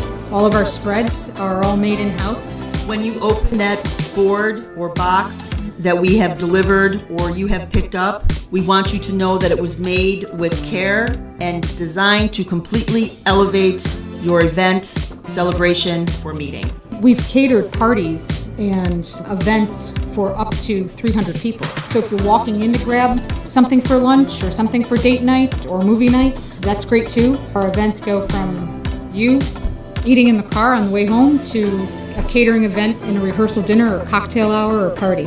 When we do, again, know what the event is, specifically for a wedding, we like to schedule tastings so the bride and groom can come in and see what we have to offer, and we can then, as we talk, to try to understand what they're looking for, what the venue's like. We do like to have that one-on-one interaction when it comes to catering bigger events. Our address is 4599 State Route 31, Suite 5 in Clay, New York. We're on the corner of Route 31 and Henry Clay at Clay Marketplace. You can order on the phone by calling area code 315-409-4171 or online at grayscraze.com/clay-ny. Come visit us at Gray's Craze of Clay, New York, where we want you to celebrate everything. Hey everybody, this is Rockney Roberts from Willow Rock Brewing Company. We are here in Cicero at the Willow Rock Pizza Pub. And I'm Kevin Williams, also from Willow Rock Brewing Company. Happy to be here and happy to be partnering with CNS and Dan Tortora. You want some place where you can feel comfortable and hopefully ingratiate yourself with the community. And Kevin, he grew up right down the road from here. I grew up in Brewerton, so not too far away. We know the area, we know the people, they're great, and we were just really excited to be able to come to the area. Yeah, and having the opportunity to meet some of these coaches, some of the people in general already, and seeing the CNS colors kind of around, and already partnering on a smaller level with individual teams really made this make sense to us to really formalize kind of a partnership with the school and get this rolling. You know, Willow Rock to me has always been about high quality beverages, high quality experiences, and now high quality food in our pizza pub. You know, that was something new for us when we came to Cicero. Right from the drop, we knew we were going to have a focus on the highest quality food to go with our high quality beer. At the Willow Rock Pizza Pub, you're getting high quality, hand cut, top notch ingredients. We're open for lunch. That's a really important thing for us, is to be able to get that person in here like, hey, you only got 30 minutes for lunch, but we're going to have something for you that you can get quickly and available to everybody.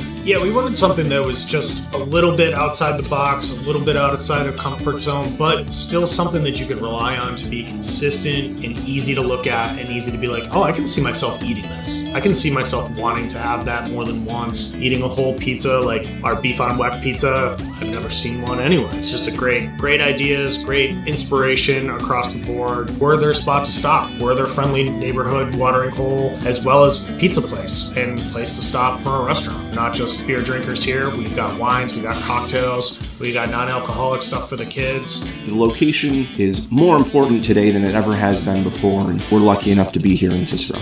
The Willow Rock Pizza Pub is a place where you can bring your family. You can come in, you can grab a soda, you can relax. You can come after a game, before a game, your parents, your grandparents. Our goal is to make sure that everyone's comfortable here. We want students, we want athletes, we want your coaches. It's going to be a good time. So come here, enjoy the high quality food, high quality beverage that we're going to offer to everybody. And hey, go North Stars. We're so happy to have the North Stars. We are very much a kid-friendly establishment. We have tons of space outside for everybody to be playing outside, as well as listening to live music, enjoying some pizza. The Willow Rock Pizza Pub is open 6 days a week here in Cicero. That is Tuesday through Sunday. And our website is willowrockbrew.com, and our socials are at Willow Rock Brew. So find us on the net, find us in person. We'll see you soon.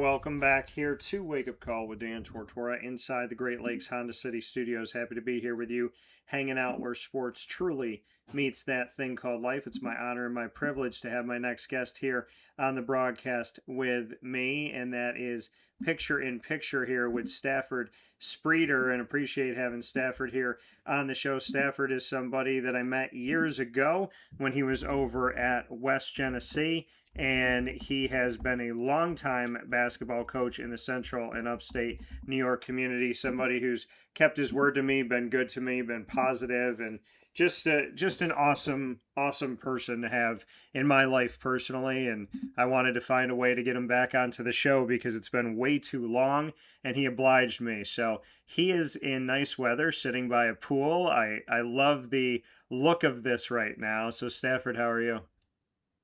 Hey, I'm doing great, Dan. Thanks for having me on, man. It's been a while. I know it's been a minute or two, but happy to have you back and happy to be here with you, and just to share about your story and your journey. You and I met when you were at West Genesee, and I was at the ACC tournament, and I had told you your team, and I've told the girls basketball team and the boys basketball team, if you were to win in advance and you wanted me to come to the state playoffs after the sectionals, that I would leave the ACC tournament in Charlotte, North Carolina, and I would fly back home and I would go to your games as opposed to going to the college basketball games. You both won. I flew home. Hey. I left, I think, in the semifinals of the ACC, and got my car at the Syracuse airport, drove directly to Binghamton for the boys, drove home, drove to Albany for your team, then drove to Binghamton, then drove home, then drove out to Albany the next day. And to this day, one of the best decisions I ever made in my life was being there with the West Genesee boys and girls basketball teams. So I want to say thank you for having me, and to your incredible team that I felt so close with, as well as you, when I look back on those days fondly.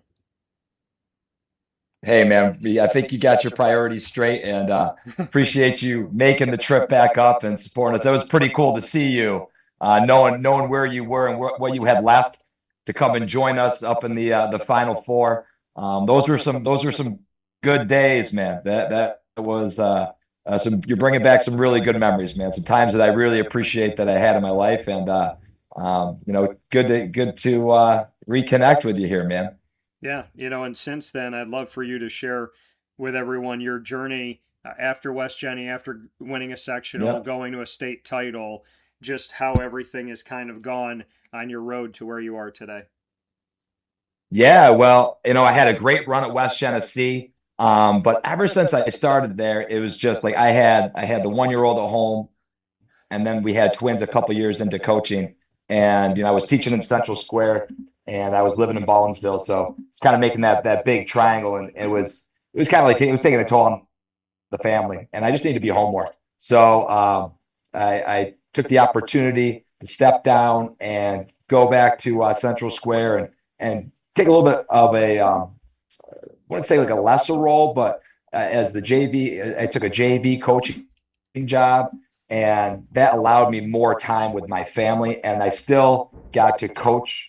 Basketball is in my blood. Like, I love coaching basketball. I would pay money to coach basketball.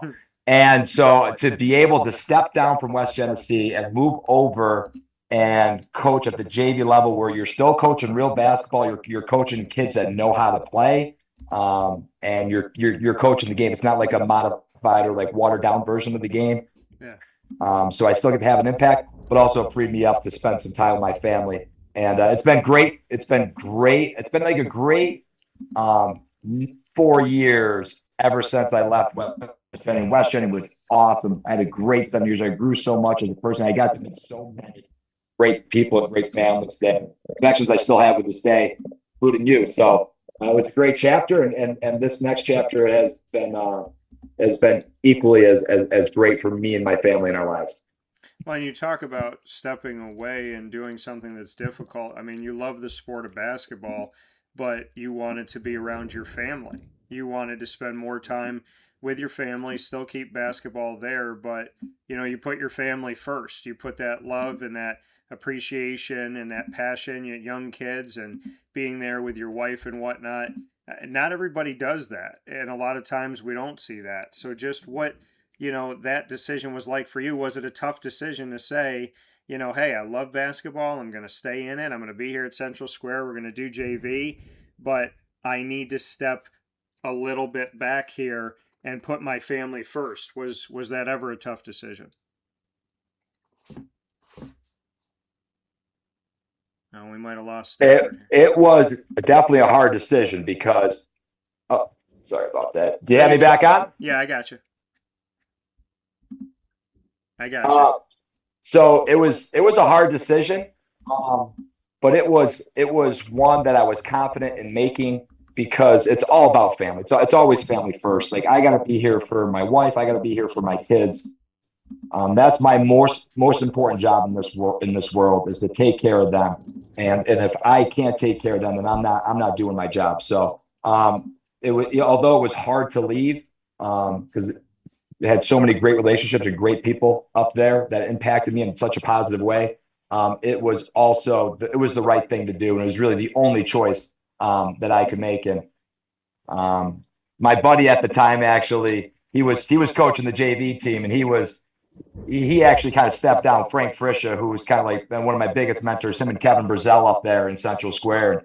He kind of like really took one for the team and said, listen, coach, I got an opportunity for you. If you want to spend more time with your family, we might have an opportunity for me to step down and you to possibly take things over here. So I would be remiss if I didn't thank him, because the last 4 years of being more present. It's not so much like it's not just the time that you take away from your family, but it's like it's the headspace that you take away from your family. So I'm just blessed and happy it all worked out, man. Yeah, and for me, to just see, like everything that you've done and meeting you as a coach and then getting to know you as a person, I just commend it, and not to belabor the point, I commend the fact that you said, because the coaches talk about all the time how you're gone all the time, and it doesn't matter what level you're at, but you're in it, and you wanted to spend the time with your kids, watch your kids grow, which a lot of coaches do later on in life. And coaches joke with me that they say that their spouse will say to them like, hey, I'm a single parent for the next few months. I just commend the fact that you did differently in your family. And it's not really a question, but it's more of like, I appreciate and I respect the fact that you did what you did because you seem to be happy. And it just seems to be something that not every coach gets, that you were willing to give to yourself and to your family. And I value that. I appreciate that. I'm not surprised in the person that you are, but I just think it's a wonderful thing. Yeah, man. And the thing is, like, these kids that are playing at the high school level, they deserve everything that you got. You know what I mean? Like, they've committed a big part of their childhood into playing this specific sport, whatever the sport is. Yeah. So as a varsity coach, you have to commit everything that you have for them. And it's really hard to be fully committed in both spaces at the same time. So blessed that I had the opportunity to do it when I did. Those kids were amazing. The Smith kids, the Chagos, the Lazors, the DeVolis, oh my gosh, the Jameses. There's just so many great families. The Cunninghams. I could just go on and just the people over there, West Genesee, great people.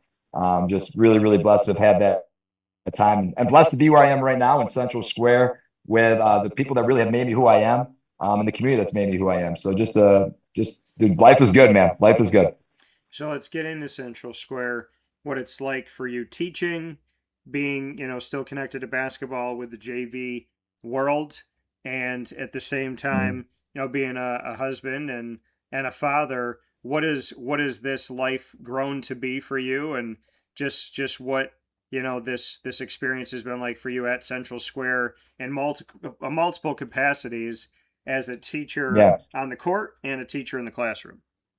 Yeah, so I've been teaching in Central Square my entire career, so I'm going into year 20 right now. Yeah. And I started off at the elementary school teaching, and then I moved up to the high school. Been in the high school for like the last 7 years.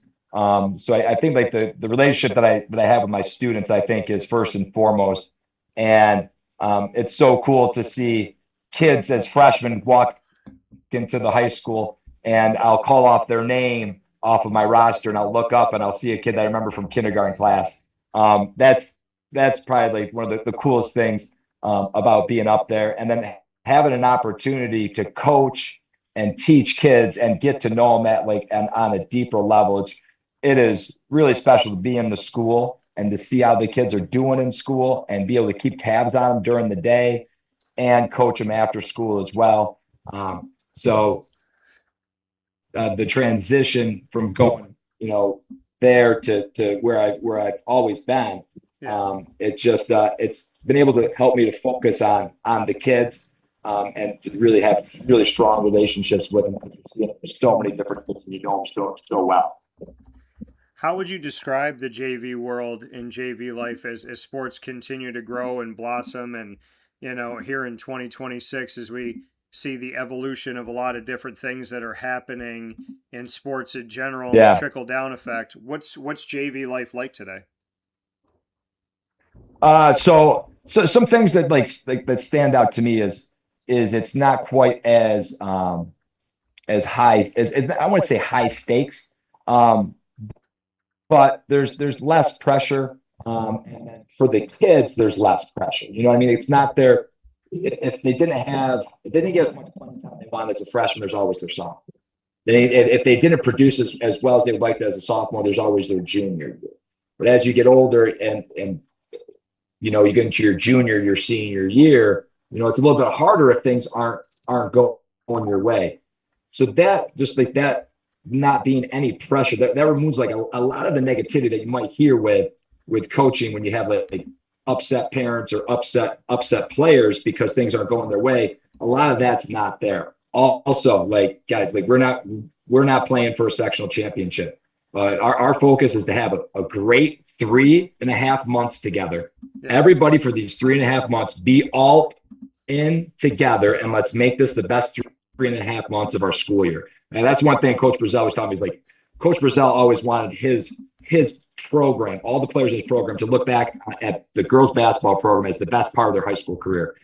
As a JV coach, my goal is for our JV season to be the best part of their freshman year or their sophomore year or their 8th grade year.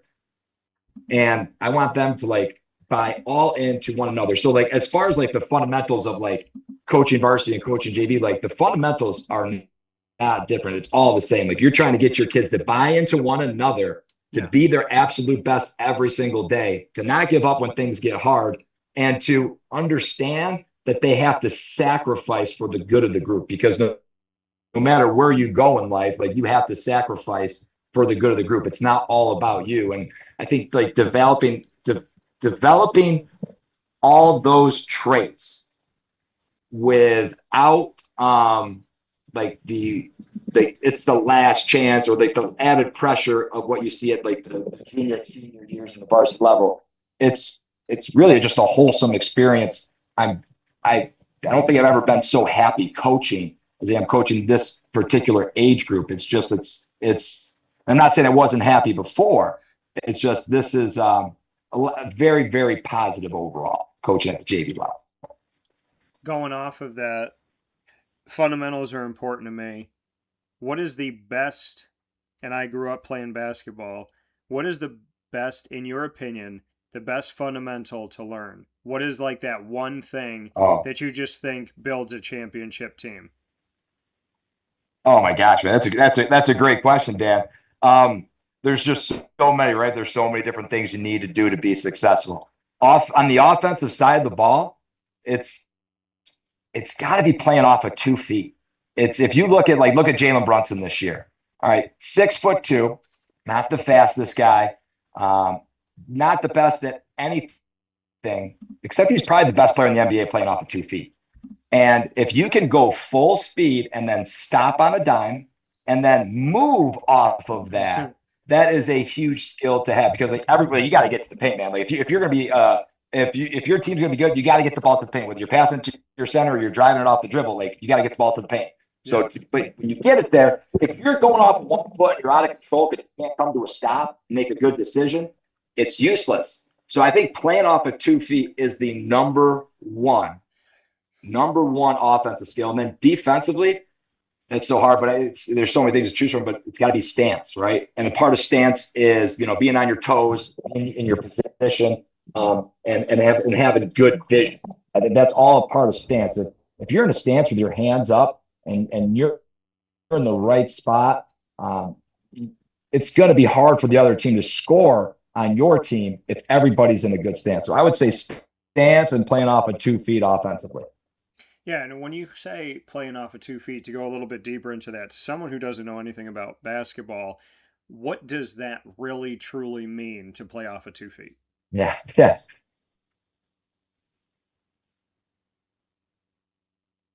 Well, but so many times, like if you go to 99% of the youth practices in America today, what you're going to see, the first drill and the first thing they teach the kids is how to shoot a layup.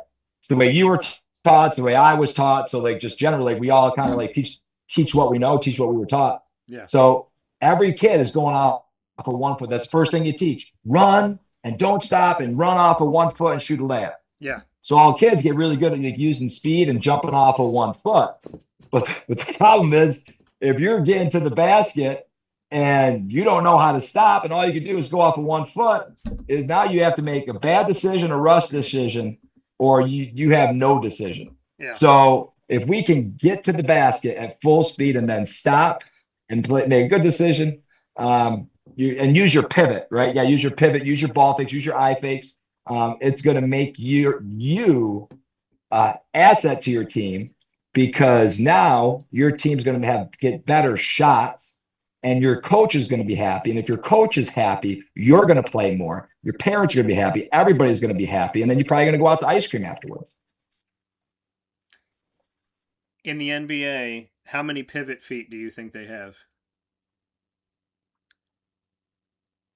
Oh, this is a great question. Depends on the flavor. Tyler Kolek would probably get arrested for being on the court because they thought he was just a fan streaking. But for everybody else, you get one. But for LeBron James, you can literally walk with the basketball for as long as you want, and then you can dribble it. So it all depends on the NBA. At the high school level, you get one, and then you got to just stay with that and keep it there. Yeah.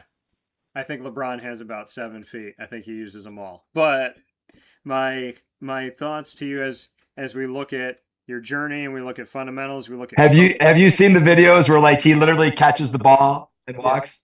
Yeah.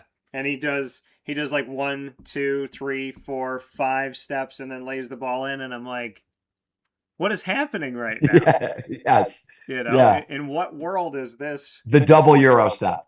Yeah. The quadruple Euro step. But it's crazy to see some of the stuff that it's all good. The Knicks won the finals. It's all good. That's very true. Yeah.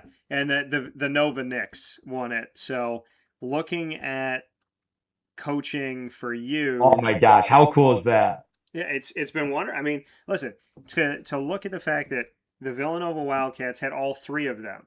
They had Mikal Bridges, Josh Hart, and Jalen Brunson on the same team, won a title, and then 2 of them won another title, and then now they've won a title in the NBA. You know, how many trios in the NBA have ever won a college title as well in any sport? I think is a very hard thing to find, but I would say that I would venture to say that Mike Brown and the Knicks, James Dolan, everybody owes a nice gift basket to Jay Wright of Villanova. I think that's fair. No. Yeah. What'd you say? We lost you for a second. Let's see here. See here if we can. Yeah. Yeah, can you hear at us? the Garden? Yeah, he's good. What a run, man! That was a special run. Those guys. Here we go. Let me try that. Okay. on cell mode. Yeah. It's I'll be okay. a We little kind of bit lost better. you here for a second. But yeah, just what you thought All right. about Villanova, if Jay Wright should get gift basket from the Knicks. Yeah, he deserves a permanent box at the Garden now. I would tend to agree. So Stafford, before we jump into rapid fire as we've done Poor before, DiVincenzo, man. Poor DiVincenzo. I know. Yeah, let's do it. That he's not there. So yeah, before we jump into rapid fire, we do a thing on the show called the Ingredients to Success, proudly presented by the wonderful team at Avicolli's. Today's topic is elevate in adversity. How have you elevated yourself during adversity, and what advice would you give? Oh man, adversity, right? Man, that's like the key to life, how you handle adversity. So I just look at honestly, every single time, although I hate losing, and I think everybody should hate losing. It's a really important skill, right? Yeah. But you have to really get something out of it. So I feel like whenever we face adversity, first of all, when you're facing adversity and you're in the fire, maintain character. Maintain character, maintain who you are. Don't dip low. Don't be somebody that you would be embarrassed being when you're uncomfortable and things aren't going your way. So number one is to hold your character. That's number one. Number two is you got to come out of that thing better. And you got to, I really think you got two ways of looking at things. You can either be a victim or you can be the victor. And in every situation, you got to see why you lost and how you can be better, what that loss taught you and how you're going to grow going forward. There's really no other way to look at it. So yeah, you might have lost the game, be down on the scoreboard, but you are going to be better because of it, because you're going to learn from your mistakes. You're going to look at the film, all right, and you're going to figure out why things went wrong, and then you're going to go better. And that's for everything in life. So handling adversity, man, is number one, have character when you're going through it, and then grow from it when it's over with. And don't be a victim, man. I love it. I love it. I love all the advice. Let's play some rapid fire here on Wake Up Call with Stafford Spreter. Let's Stafford, go. you get to ask the first question, and then I'll go. What do you got? All right. What's your favorite place that you've been in the last, since we've talked? I think it's been about 4 years. So where's your favorite place that you've been to in the last 4 years? Italy with my dad. So I know that's big to you, man. That's good for you, man. Yeah. Where'd you guys go? We went to Rome. I broadcasted live from Rome. We went to Capri. I broadcasted live from the water of Capri on the Amalfi Coast. Oh my God, that place looks amazing. Yeah, it's a screensaver. I did a broadcast from Tortora, Italy. So I did Wake Up Call with Dan Tortora from Tortora, which was from Tortora. Yeah. Yeah. And we went to Naples. We went to Maddaloni, which is just outside of Naples where my dad's family grew up. I climbed a mountain to the Stations of the Cross, following Jesus's path to the cross and to heaven. And that was in my family's hometown. Then got to see the hometown from the top of this mountain, which felt like heaven. And got to pray up there and realize a lot of things. Was led up the mountain by butterflies that would come into my path. Was led down the mountain by butterflies. The entire experience was therapeutic, incredible, essential. And any time that I found it hard, and as you went higher and higher up the mountain, it got more narrow and more difficult. And they always say narrow is the path to heaven. And anytime I asked God to give me strength, I would have these speed bursts to get up and to get to the top of it. And it was hot too. So I would say that journey up the mountain is a constant daily reflection of, what did I promise God I would leave at the cross? Have I left it there? If I haven't, time to put it down. So that's pretty cool, man. That's and that's awesome that you remind yourself of that every single day. So many times we have those experiences and just get caught up in rat race life. Dude, I'm so happy for you. It's real. It's real, dude. Praying's real. God's real. It's pretty cool to be in touch with, man. So I'm happy for you, man. Well, I appreciate that. If you could travel to any place right now, you could teleport, blink your eyes, and you're there. What place would you go to that you've never been, and why? Oh, well, how can I not follow that up with I'd like to go there? Yeah. But more importantly, I want to be there with my family. It's like I'm a big traveler. I love traveling, but travel means nothing unless you're with the people you love. So I got to go to that mountaintop, and I gotta go with my family. That'd be where I'd like to be transported. And I like to go swimming Capri right afterwards. I love it. Come on, I gotta go back, so come Let's with. go. Let's go. Let's go, man. Book it. What's your next question for me? My next question for you. All right. Ooh. All right, give me a second here. Okay. Okay, we're at the New York State Fair. You are only allowed to go to one booth to eat. Where are we going? Well, I always say if you want to experience the New York State Fair at one booth, you go to Ma and Pa's. And not just because, because I work with them, but caramel corn, popcorn, kettle corn, cotton candy, deep fried stuff, from the deep fried Oreos and the other things that they have to the funnel cakes, to the specialty stuff, to the lemonades. I can literally experience the entire fair at Ma and Pa's, so that's where I would go. A great call, man. Great call. It would be very tough. I would not be able to make a decision. Like I have to go to like multiple places. I gotta go get that prime rib. Nothing like getting a prime rib sandwich and sitting down with some live music over there. What's the place that the best prime rib sandwich? Forget the name. Sorry to them. My Philly cheesesteaks, I bounce around. There's Santillo's. There's a few different places that I'll get a cheesesteak. Heroes and Legends used to have the best cheesesteak. But okay, have to keep that in mind. So my question back to you, Stafford. Okay, if you and I were playing on a team in the NBA and we picked three more people to be in the starting five with us, build us the championship team. What position are you playing? What position am I playing? And give me three more players to be on our NBA starting roster. All right, so I got to go with my boy JB. All right, he's my first pick. He's going to be our point guard. Okay. You're going to be our defensive hound. You're going to be like our Jose Alvarado of the group, but you're starting. All right, you're a Jose Alvarado starting. You get up in people's business. All right, I'm going to be the spacer. I'm going to be the shooter of the group. I'm going to be the Landry Shamet, but the less athletic version of him. All right, and then we've got to go at center.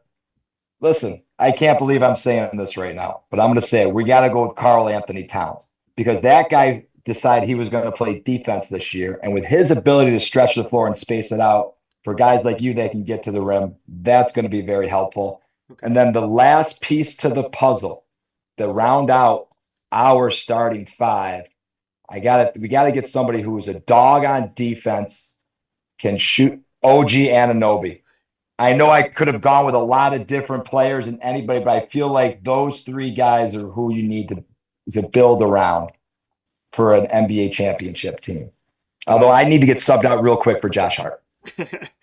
Well, I love OG because he won a championship with my Raptors. So I love Anunoby, and I love that he's the one that helped them win that game down the stretch by a point. So I love that it was unbelievable. The hand of God, man. Best play in Knicks history. Yeah, that tip.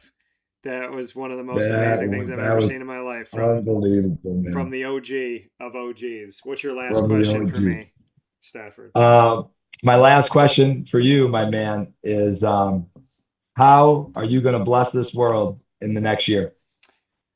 Oh, man. Well, when it comes to my company, I'm always creating things that don't exist. And so we're about to unveil some things, and I'm very excited. I love making my world small. This show has been local and regional. It's now national and international.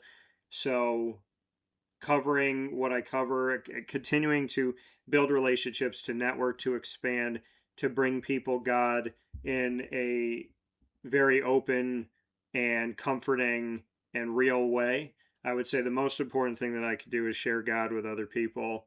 I would say be a good father to Lily, my pup.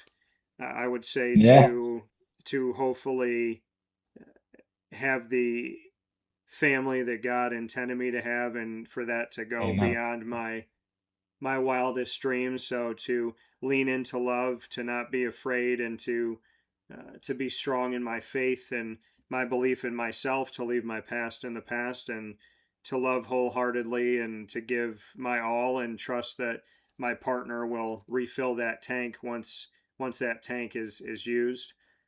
So I would say to bring people God, continue to challenge myself and create, and most importantly under God, to allow myself to love and be loved, and to trust that I can also receive, and not just have to give, but receive nothing, but to trust the fact that on the other side of it, it's going to be just as real, I would say.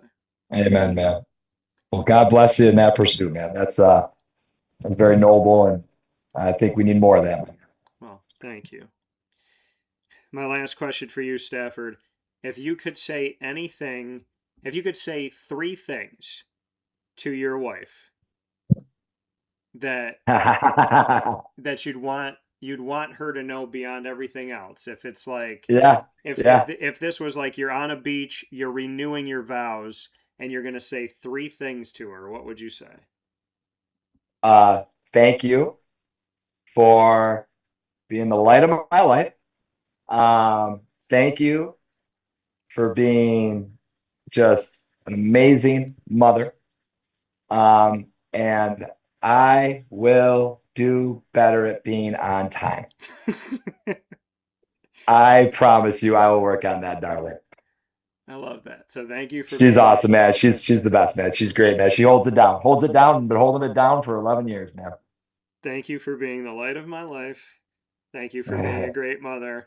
And I will do better at being on time. I love it. I will, man. Well, with that being said, for the keeper of this week's Ingredients to Success, presented by Avicolli's, to telling his story, to sharing in the more important things in life beyond sports, embodying where sports meets life, which is Wake Up Call's tagline. It has been my honor, my privilege. The next time we have to do this in person, Stafford Spreter, I appreciate you. Dan, thank you so much for having me, man. It has been very enjoyable to talk to you, buddy. God bless. We need to do more, and God bless you back. I'll talk with you soon and give my best to your wife and your family. Will do, my man. Take care. Thank you. Of course. That coming from Stafford Spreter, always an honor and a privilege and a pleasure to talk with him, and God bless to him and his loved ones. We will take a step aside here on Wake Up Call with Dan Tortora. When we spin back around, we'll wrap things up here where sports meets life as we broadcast live once again from the great state of New Jersey. New Jersey has become yet another place that we get to say we broadcasted from. What an honor and a privilege inside the Great Lakes Honda City Studios.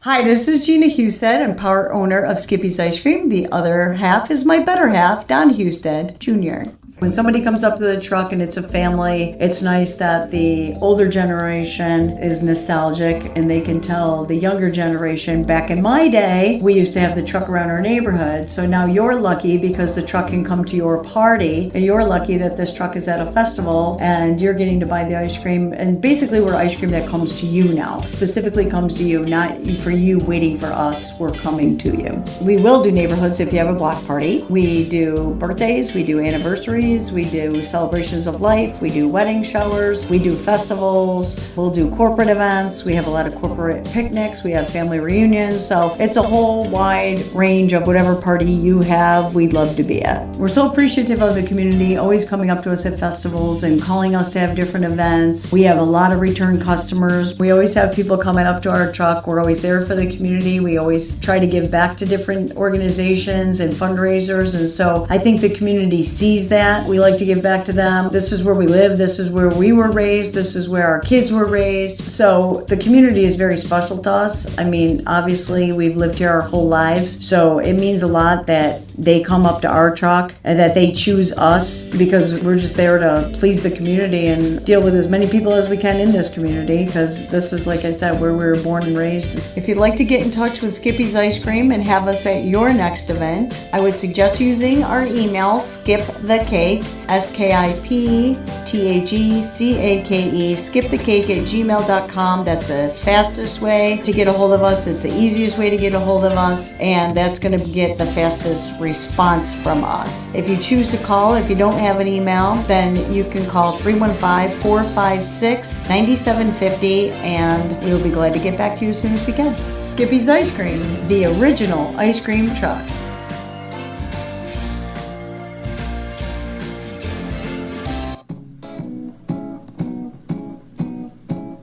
In these unique times, there are those in our community that give us a sense of normalcy and positivity. Pizza Man on 50 Oswego Street in Baldwinsville has been here for you for over 35 years and is here now.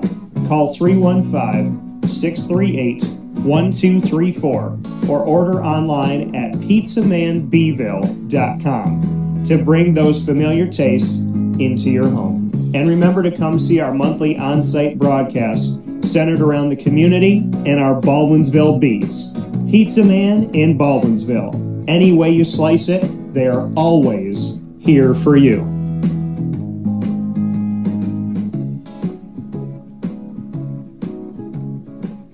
Life gets busy, and sometimes that means us running around. So Canine Camp Dog Daycare offers you an opportunity to give your dog a place to stay while you take care of what you need to throughout the day. Canine Camp Dog Daycare is located on 228 Old Bridge Street in East Syracuse, New York. You can see it from the highway, and it's just off of Erie Boulevard across from BJ's Wholesale Club. Call 315-437-7110. That's 315-437-7110 to schedule an appointment to bring your dog in and tour the facility. Appointments are Monday through Thursday after 6:30, where you and your dog can see everything that Canine Camp Dog Daycare has to offer, including a self-serve dog wash and a retail store filled with all of your dog's wants and needs, including food, treats, harnesses, leashes, and more, making Canine Camp Dog Daycare your one-stop shop for your furry loving friend. Right, Lily?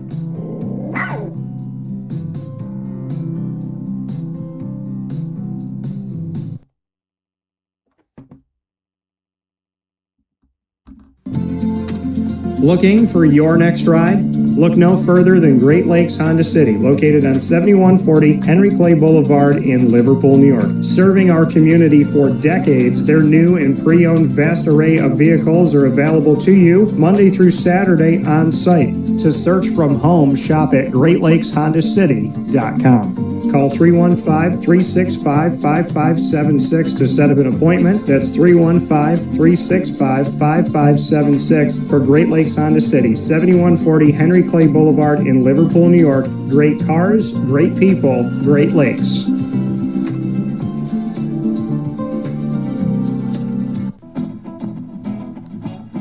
Hi, this is Amy from Mother's Cupboard, home of the whole frittata. We are open daily 6 a.m. to 1:30 p.m. For takeout orders, call 315-432-0942 and tune in to Wake Up Call with Dan Tortora for our monthly food challenge and try our Wake Up Call signature menu item available 7 days a week. Here at Mother's Cupboard, we are Central New York, and it's our honor to serve you. Ma and Pa's Kettle Corn and Popcorn Factory remind us that every day is worth celebrating at 201 7th North Street in Liverpool, New York. Open Monday through Saturday in store and always online at maandpaspopcorn.com. Serving our Central New York community and beyond, order anywhere, anytime at maandpaspopcorn.com. Stop in to get a tin at Ma and Pa's on 201 7th North Street in Liverpool, New York to get your half-price refills for the rest of your life. Come to Ma and Pa's for your holiday gift giving for family, friends, employees, and clients. And remember, for fundraising and events, to call 315-450-6272. That's 315-450-6272. Ma and Pa's Kettle Corn and Popcorn Factory. How corny are you? This is Jim Sikowski, owner-operator of Chick-fil-A Cicero, 7916 Brewerton Road in Cicero, right in front of the Home Depot. I had a deep feeling that God wanted me to do something bigger with my life and to help people, help others. I kept putting Chick-fil-A in my life, and I realized as I was going through the franchise selection process that positively impacting the lives of others was really core to what we do here at Chick-fil-A. First of all, it starts with the food. The food is brought in fresh daily, and we bring in local produce. We prepare to order in the kitchen. We hand bread our chicken, and we hand spin our milkshakes. It's great food. It doesn't taste like fast food. I think the second thing is the way people feel when they come in a Chick-fil-A restaurant. It's different. We try to treat people with intentional kindness here, which is very different and deeper than good customer service. And so I think it feels remarkable for most people to come in a Chick-fil-A restaurant. And then lastly, the impact that we try to have in the community is very different. It's a big part of the expectation of every operator of a Chick-fil-A restaurant is that they're actively engaged in their community, they're a leader in the community, and they're making a difference. When they realize that what we're striving to do is to shine a little light in their life, that's a very, very different experience than you will have at any other quick service restaurant. And it's that remarkable experience that I think people will emotionally connect with.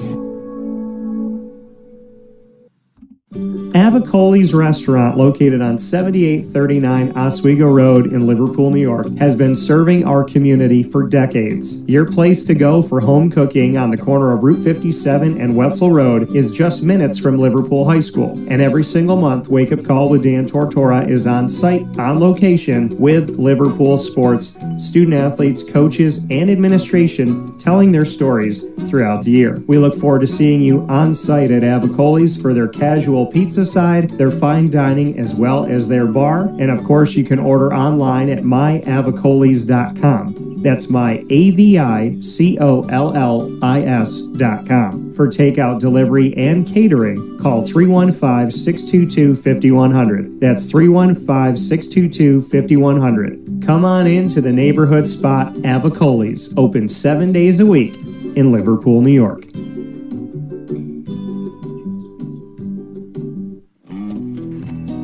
K9 Campground Dog Boarding is your home away from home for your furry-loving friends. Open 7 days a week with drop-off and pickup times in the morning and later on in the day and early evening. K9 Campground Dog Boarding is the spot to trust with your dog for short and long-term stays. Call 315-299-4013 for more information. That's 315-299-4013, and go to k9campground.com as well. That's KAMP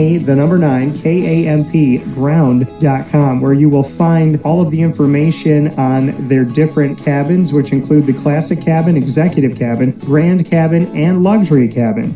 K9 Campground Dog Boarding, where your dog will have indoor and outdoor areas as well as their own private cabin for any size, any breed, as well as dogs with different needs. Dog parents and dogs alike choose K9 Campground Dog Boarding. Isn't that right, Lily?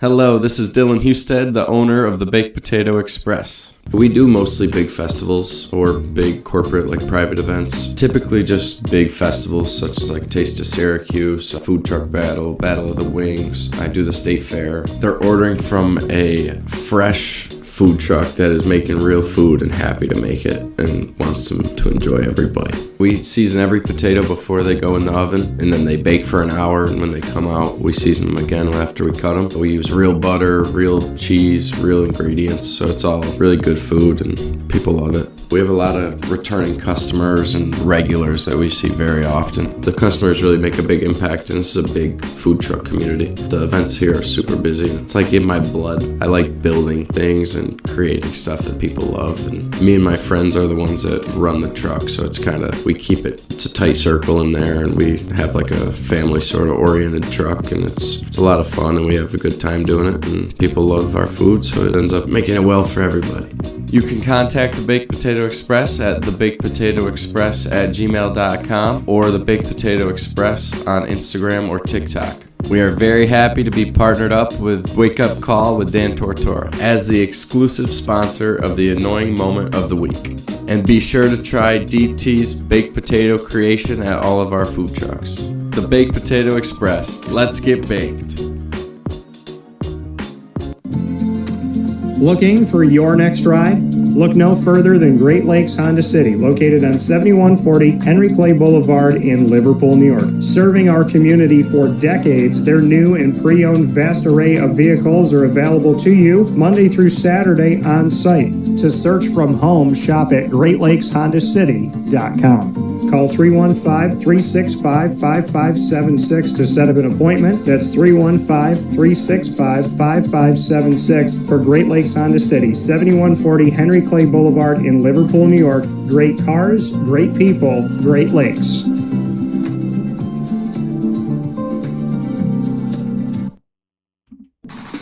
The Wildcat Sports Pub in Camillus, New York is located on 3680 Milton Avenue in the Home Depot Plaza. It is your family-friendly sports bar and restaurant. Folks, some sports bars aren't family-friendly. Some family-friendly restaurants are not sports bars. The Wildcat Sports Pub in Camillus, New York is proud to be both.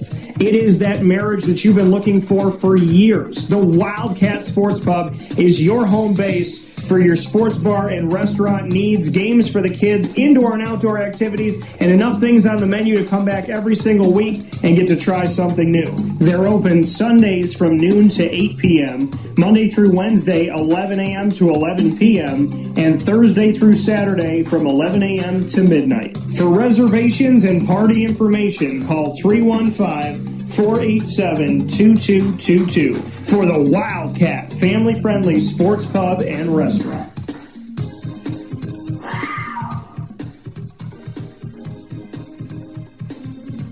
GG Cards and Breaks. Like, comment, subscribe. GG Cards and Breaks coming to you on 639 Delmar Place in Syracuse, New York is your one-stop sports card and trading card shop. Make your way over to GG Cards and Breaks Tuesday through Saturday from 10 to 6 and Sundays from 10 to 5 to experience what so many have experienced, which is the opportunity to be a big kid and stay a big kid, to get around the players and the sports that you love to watch and the teams and the favorite card games. There's something about sports cards, and if you've never collected before, you may not know this, but you'll get to know this very quickly, is that holding something that connects you to your favorite player, to your favorite team, to a memory that you have with your grandma or your grandpa, or your girlfriend, your boyfriend, your best friend, your brother, your sister. There's just something special about collecting sports cards, what those cards mean, what those players mean, and what those moments are that are connected to that. There's been so many memories that I've made going into a sports card shop with my grandparents and my parents and my friends, so I can't say enough about the experience, and there is no experience quite like GG Cards and Breaks. They stand alone. They are truly a special place, a wonderful place, a place to call home for so many of us, and I just genuinely can't state enough how absolutely amazing it is to go in there and to just connect with the staff. It starts with Josh and Anthony, and it trickles through the entire staff to all the friends that I've gotten to meet along the way, the Bobbies and the Curtises and so on and so forth. So make your way over to GG Cards and Breaks. Go be a big kid. Go have some fun. Get something for a loved one. Get something for yourself.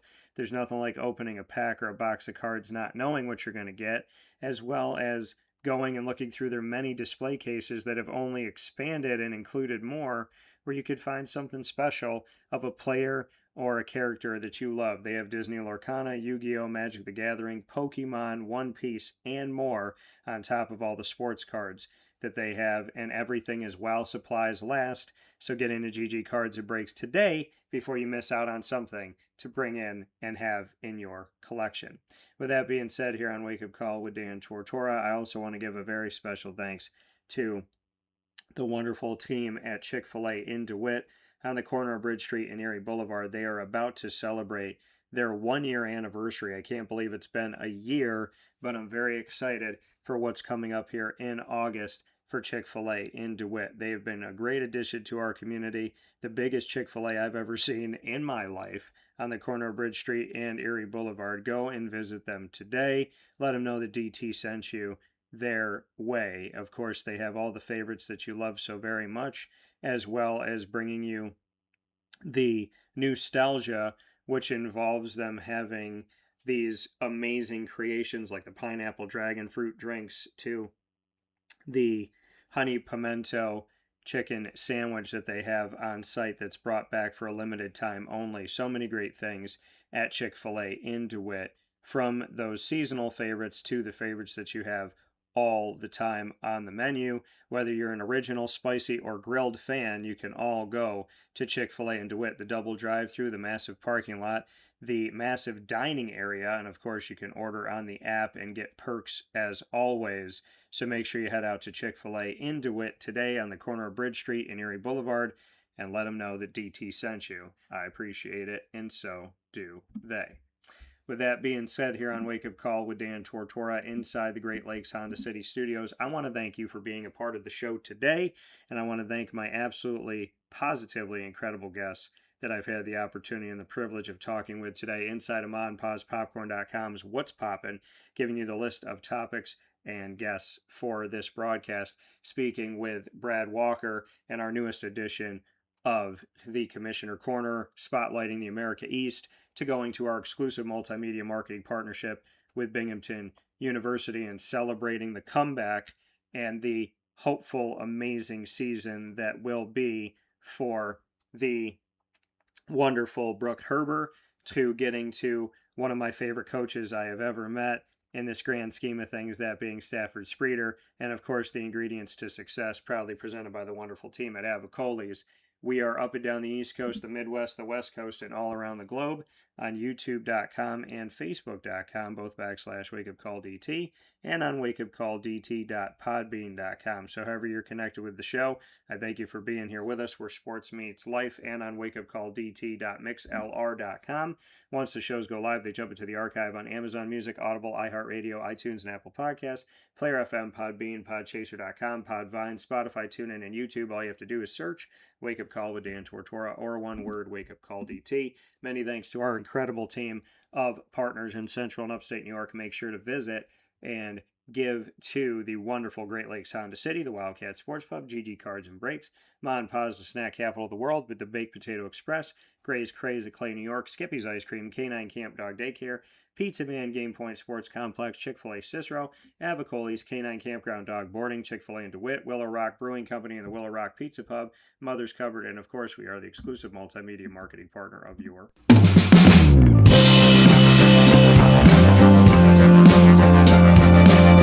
Binghamton University Bearcats. Make sure you head to Wake Up Call for Bearcat Time every Tuesday, like today, at 10 a.m. Eastern Time, with student athletes, coaches, administration, and alumni joining the broadcast. Here, you can find it all by going to youtube.com/WakeUpCallDT. Click subscribe, hit the notification bell, and find the Binghamton playlist. The Bearcats are also on WakeUpCallDT.com's homepage and underneath the Exclusive Partners tab.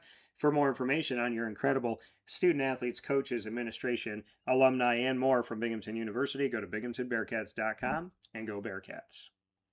With that being said, once again, many thanks to Brad Walker, Brooke Herber, Stafford Spreter, and Avicolli's for the ingredients to success. Head to Avicolli's now for lunch on the corner of Route 57 and Wetzel Road on 7839 Oswego Road in Liverpool, New York. For now, from the Great Lakes Honda City Studios, traveling to New Jersey, I say God bless, no stress, do your best. We'll talk soon, stay safe, and be well.